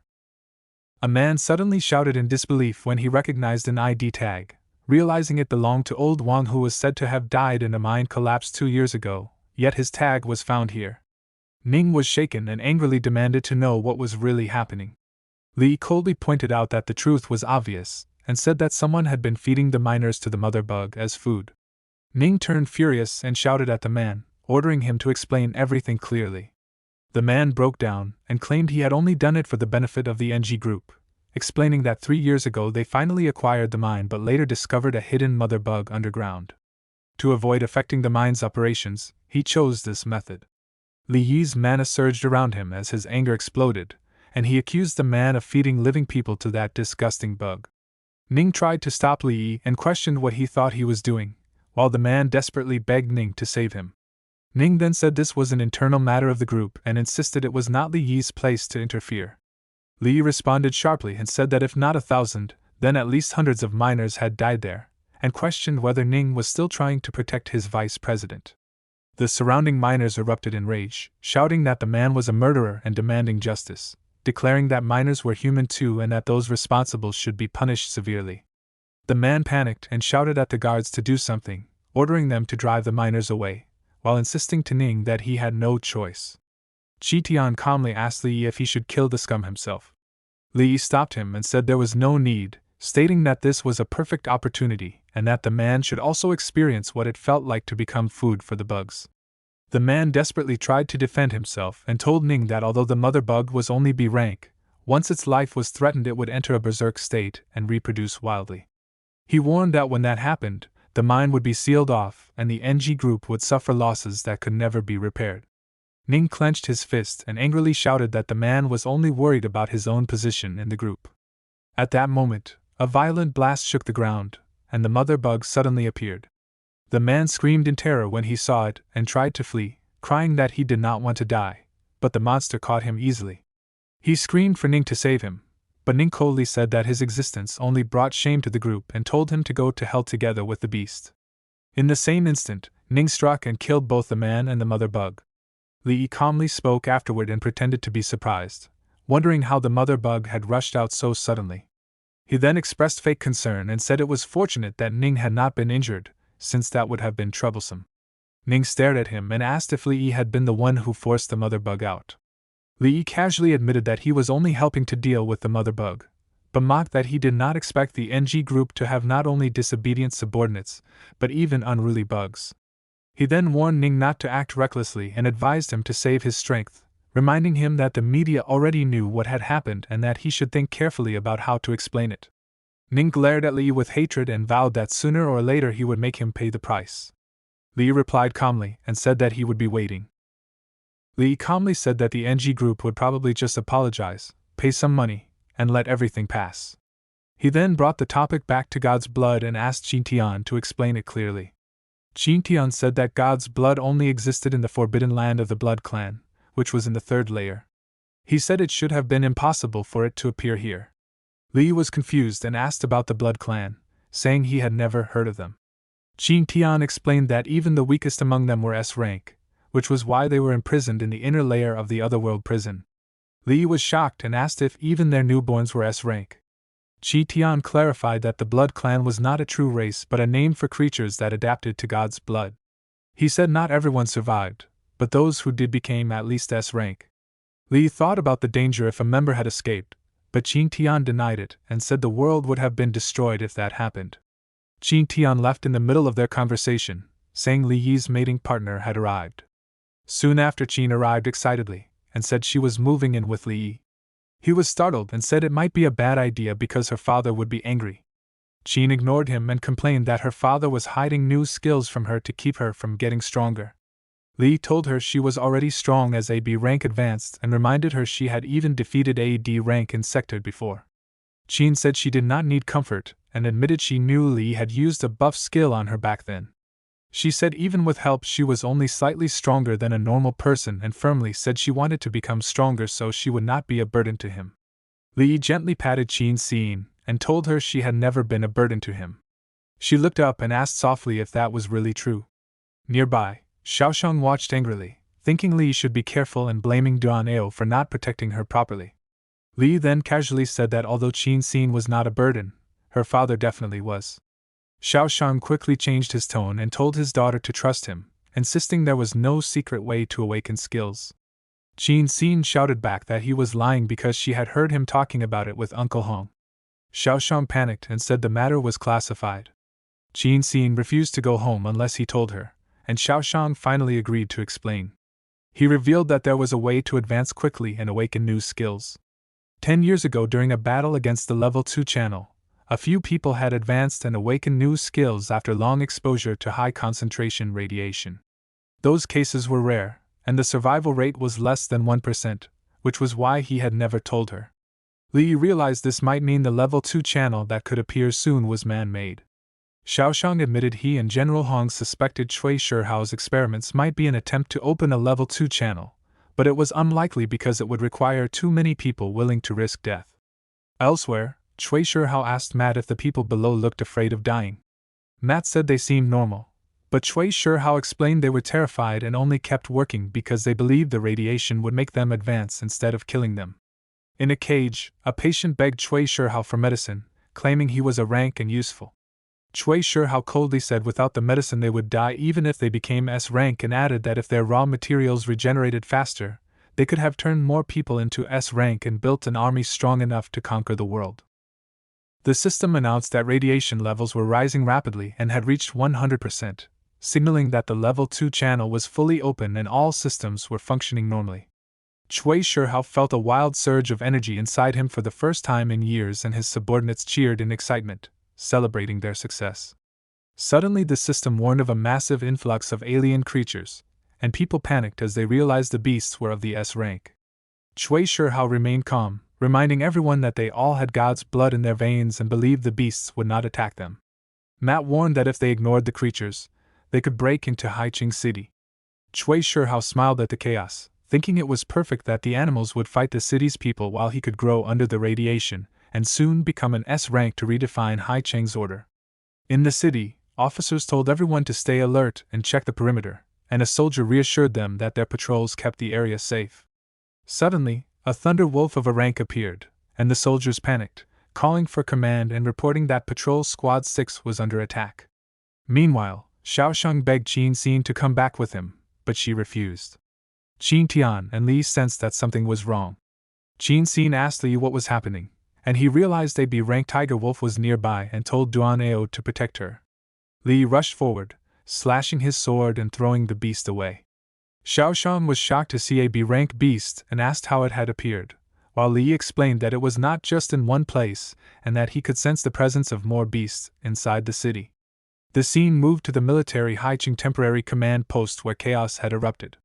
Soldiers shouted that squads 2, 3, and 4 had been attacked and that the beast race was assaulting the third defense zone. Most of the beasts were being held at the outer perimeter, but 2 defensive lines had already been broken. Traces of A-rank beasts were found in multiple places in the city center. Xiaoshang realized that the number of beasts was enormous and thought of it as a beast tide. Li wondered where all the beasts were coming from. At that moment, Hong Hai arrived and told Xiaoshang to come with him to the frontline command post while instructing Xin to return to Longmen 3rd Street since there were no beasts there yet, but he feared trouble without a strong fighter guarding it. Xin asked Li if he was coming with her, but he said he was fine with whatever. Hong Hai told Li to stay and that he had other plans for him. Li handed Xin a small wyvern and told her it might still be useful in a pinch. She agreed and told him to be careful and that she would wait for his return. Hong Hai warned to Young that the beast tide was serious and even with heavy weapons, the S-rank and A-rank fighters would have to hold the fort at the front lines. Li told Hong Hai to just say what he wanted and asked why he had shown him all the feeds. Hong Hai explained that some beasts had broken into the military academy, and he wanted Li to help the soldiers and rescue the students. Li agreed without hesitation. Hong Hai asked if he was not going to ask what rank the beasts were, but Li said there should only be 1 or 2 A ranks, and he could handle them as long as he did not face them all at once. Hong Hai said he would await Li's good news. Xiaoshang complained about being stopped and wanted to teach Li a lesson, but Hong Hai warned him that he, the future father-in-law, might not be a match for Li. Xiaoshang insisted he could beat him, but Hong Hai realized that Li had the power to even stand against an S rank. The scene then shifted to the military academy where a boy complained that the beasts were too cunning and kept ambushing their search and rescue teams. He said that if students were not inside, he would have leveled the place with artillery long ago. Another soldier reported that reinforcements from HQ had arrived, but according to the files, the new arrival was only an E-rank minor. The boy was shocked and angry, saying that he and his partner were B-ranks and had suffered heavy casualties leading their teams, and he could not understand what an E-rank could do. Another boy assumed the new arrival was just a rich kid trying to pad his resume and wanted him kicked out. Suddenly a soldier warned that a beast was behind their tent. Li rushed forward and swiftly killed the beast with multiple slashes of his weapon. The boy was startled and could not believe what he had seen. Li scolded them for questioning him despite his awareness and skill. The soldiers confirmed that the files really listed him as an E-rank minor, yet he had instantly killed a B-rank. Li told them to stay on guard and leave the rescue to him. Li noticed that the beasts were very smart, hiding in the dark and waiting for the right moment to attack, which explained why the search and rescue teams kept getting ambushed. Qintian remarked that the beasts were even smarter than insectoids, and that at S rank their intelligence was no different from a human's. Li asked if that was a compliment or an insult, and then spotted a boy facing a beast. The boy tried to use a C-rank human skill called metal forging to form a sword, but it was not very effective. He shouted that he would fight to the death but was immediately thrown into a wall by the beast, and cried out in frustration, thinking his skill was useless and that he was just trash. Li encouraged him, saying that being trash depended on what he did, not what others said, and asked if he wanted to go to the rescue team's base for shelter or come with him to save more people. The boy held out his hand and agreed to go with Li, explaining that he knew how to find the students who were hiding. Li welcomed him and introduced himself, and the boy replied that he was Luohe, a student from the logistics class. The scene shifted to a room where Wu Hao mocked Luohe and doubted that he could find help, claiming that a loser like him had probably been eaten before getting far. Another boy angrily confronted Wu Hao for saying such things, but Wu Hao insisted he was right and said that a C rank with a useless skill going out alone was no different from suicide. One boy regretted not going with Luohe to find help instead of listening to Wu Hao, but Wu Hao argued that staying behind to protect everyone was the most logical plan since they were too weak. At that moment, Li arrived and mocked Wu Hao for making cowardice sound righteous. Wu Hao gathered mana in anger, but Li struck first and knocked him away. Wu Hao tried to threaten him by mentioning his father, yet Li said he did not care and warned him to stop talking nonsense. Luohe then appeared with a smile and said he had returned safely thanks to Li's saving and healing him. The students were overjoyed to see Luo He alive and felt hope after realizing someone had arrived. Li told them not to misunderstand, saying he was not there to save them but to teach them how to become real soldiers, how to find their comrades, form combat squads, and fight their way out. The students trembled as they realized there were many B-rank beasts outside, and even trained soldiers would struggle to fight them. Li shouted at them, reminding them that they were cadets of the military academy and soldiers, not civilians. He asked if they were really going to hide and wait to be saved while abandoning their comrades. He told them that what they needed to do now was follow him, find the other students, and fight the beasts together. He assured them that he would do everything he could to keep them safe and instructed them to use their skills to turn their swords into arrows and large riot shields. The students nodded and followed his lead. Luo quickly created weapons using his magic technique, and Li guided every student on how to fight. He told those who were not advanced to use compound bows to harass the beasts from a distance, swapping normal arrows for special ones that could damage the creatures. He assigned a D-rank strength type to act as a tank and gave a blade to one student to be the main attacker alongside him. Wu Hao scoffed at the idea of being a main attacker, claiming his skill was useless beyond being a blacksmith, but Li ignored him and told everyone to pick up their weapons and fight. Suddenly, a B-rank tiger wolf appeared, and Li reminded the students that they were soldiers and that believing in themselves would allow them to defeat the beast. He gave them power and then grabbed the beast with chains, instructing Luo to attack from the front. Luo struck at full power but realized he had barely scratched its skin. The other students fired arrows while protecting themselves with shields as the beast broke free from the chains. Li praised their teamwork and told Luo to fully use his skill, explaining that the blade could transform into any weapon form that gave him the advantage. Luo understood and rushed forward, but the beast caught his weapon. Using his magic technique metal forging, Luo trapped the beast, and Li slammed it onto the ground with great force. Everyone watched in awe and realized they had really done it. A student commented that the beast suddenly did not seem so scary anymore, and Li declared that it was now time for their counterattack. Luo hesitated and asked if Li was truly not coming with them, but Wu Hao sneered and said that if they wanted to die they could go ahead, because he was staying where he was. He firmly believed his father would send someone to save him. Li cut the discussion short and urged everyone to move, saying that the more time they wasted, the more danger the surviving students would face. Luo still felt uneasy and asked if they were really going to leave Wu Hao behind, but Li answered coldly that they were not abandoning him, because he had already abandoned everyone else out of his own cowardice. Elsewhere, a group of soldiers ran into a beast, and their captain quickly identified it as part of the beast's race. He ordered the defense squad to move up and form an attack formation, while the advanced squad launched their assault. Explosions struck the beast, and the captain used roots to bind it, shouting for it to die. The soldiers anxiously asked if it had worked, but the beast broke free and charged again. The captain immediately ordered everyone to scatter. Bullets poured into the beast, yet the soldiers shouted in panic when they realized the shots were useless. The captain then yelled for them to run and leave him behind. As the beast roared, Li suddenly appeared behind it, praised the captain for doing well as an instructor, and decapitated the beast in a single strike, saying it would be a shame for him to die there. The captain was stunned and wondered if Li was in A rank after witnessing him kill a B rank so easily. Luo quickly introduced Li to Instructor Yang and said he had been sent by the military to assist them. Li immediately asked Yang how many students were still left in the academy. Yang replied that aside from the 9 with him, there had been 63 others, but he was no longer sure of their situation. Li grabbed him by the collar in anger and questioned how he could be unsure at a time like this, saying he should have been with the other students. Yang tried to explain but could not finish his words. The scene then shifted to Director Wu's side, where a boy praised him and said his plan of sending people out to distract the beasts had bought them valuable time. Another boy felt it was too extreme, but the first one snapped back and asked why he had not gone out himself if he cared so much. Director Wu stopped their argument and explained that dividing the students into 10-man squads and sending them out had been a desperate move meant to protect the command department students, whom he called the future generals and the hope of the academy. The boys expressed gratitude and promised to repay his kindness in the future.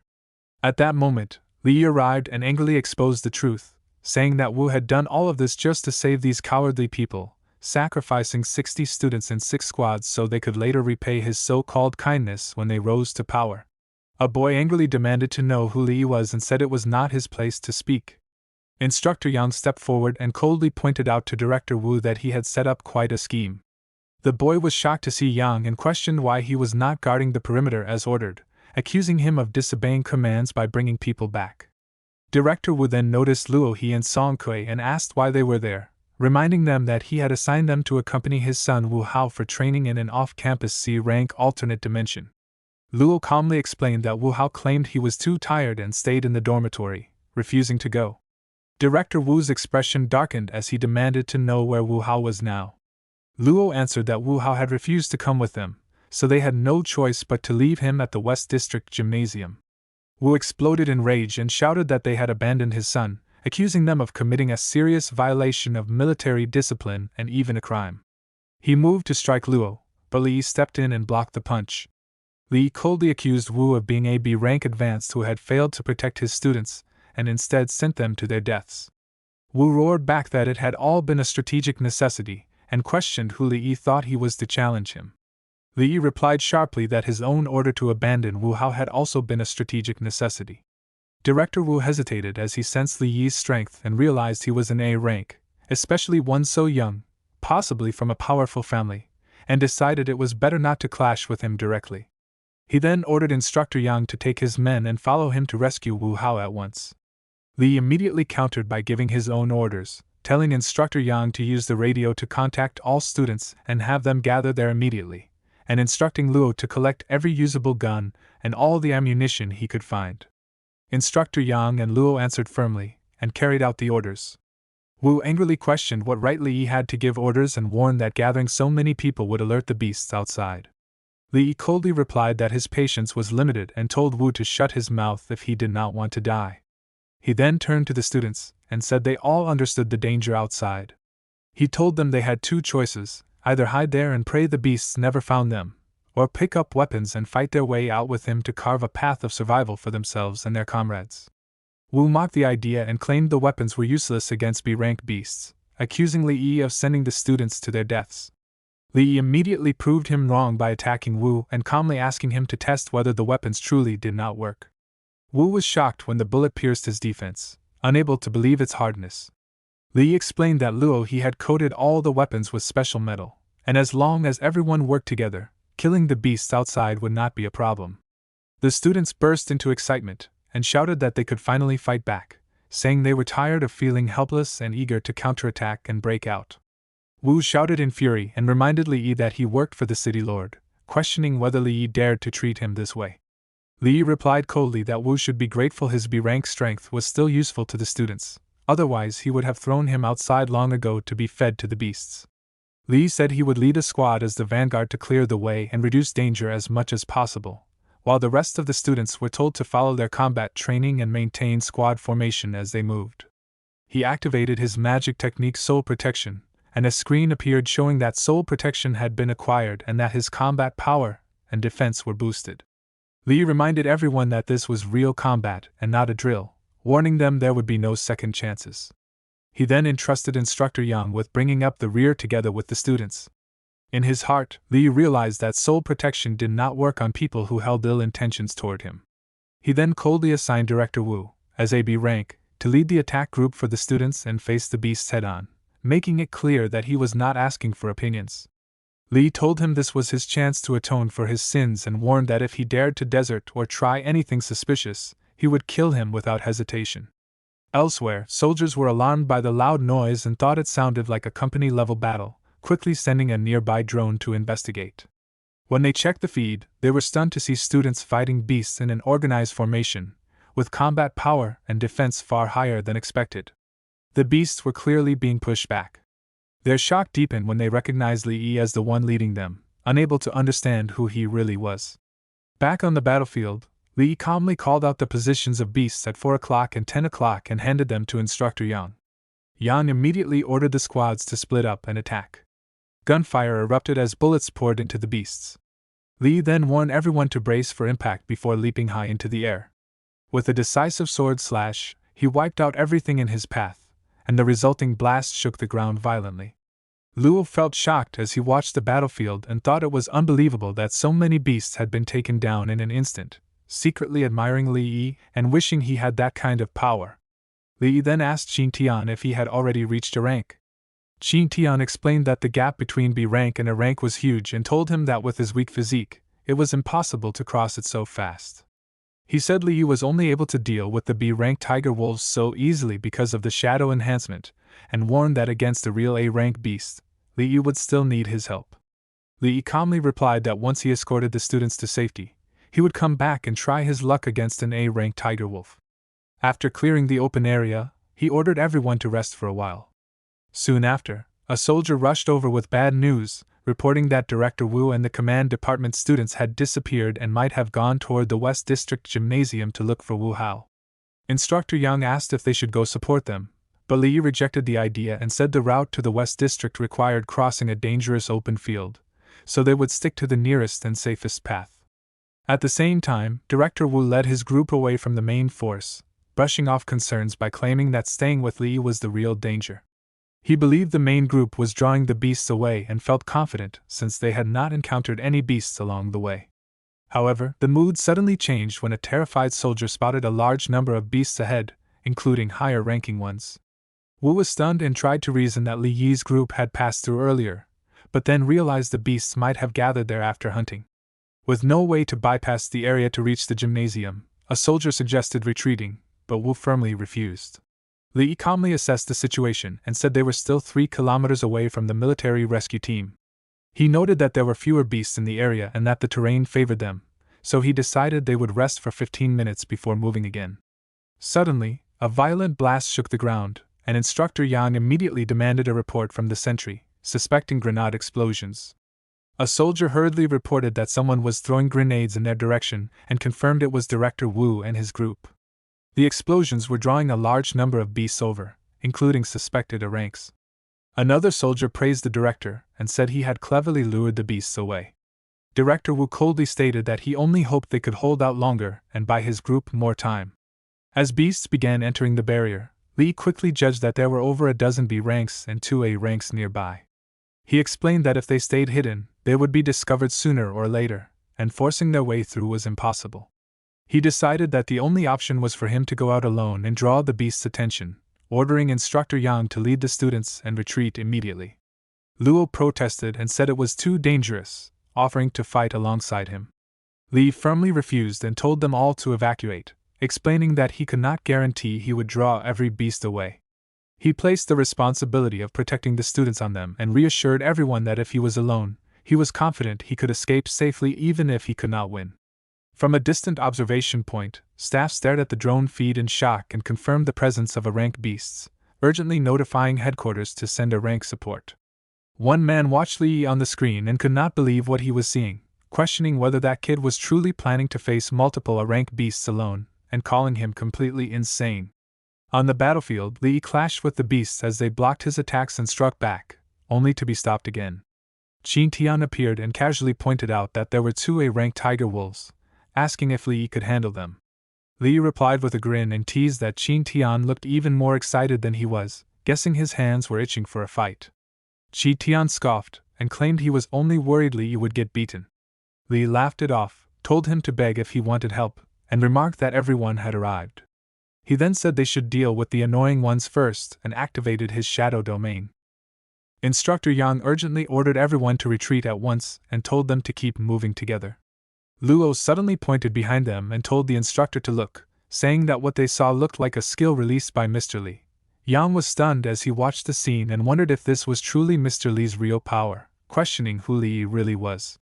On the battlefield, Qin Tian calmly told Li that he would handle the 2 A rank beasts and asked Li to deal with the B ranks. Li replied that it sounded good, but those beasts clearly had no intention of following Qin Tian's plan. Qin Tian then suggested turning it into a competition to see who could kill more B rank beasts first. Li immediately agreed, and the 2 of them charged into battle. Li cut down many beasts in quick succession and casually remarked that it looked like a tie. Qin Tian argued back and claimed he had struck first, while Li pointed out that it was 1 for each of them and told him not to steal his target. Qin Tian chose a larger beast instead, and Li mocked him by saying size did not matter since he could not eat them anyway. Qin Tian laughed it off and said that at least his opponent looked bigger, though he admitted he had not expected the large beast to be so agile. As they fought, Li noticed that the battle had already intensified on Qingtian's side and questioned why he had not made his move yet. He then released his mana and decided to test the beast's strength first. The beast attacked by firing mana from its mouth, but Li dodged the strike. When it attacked again, Li blocked it and realized that the electric current carried a paralytic effect. Qingtian warned him not to push himself if he could not win and offered to take over. Li calmly replied that he was only warming up and told him not to worry, saying the real fun was just beginning.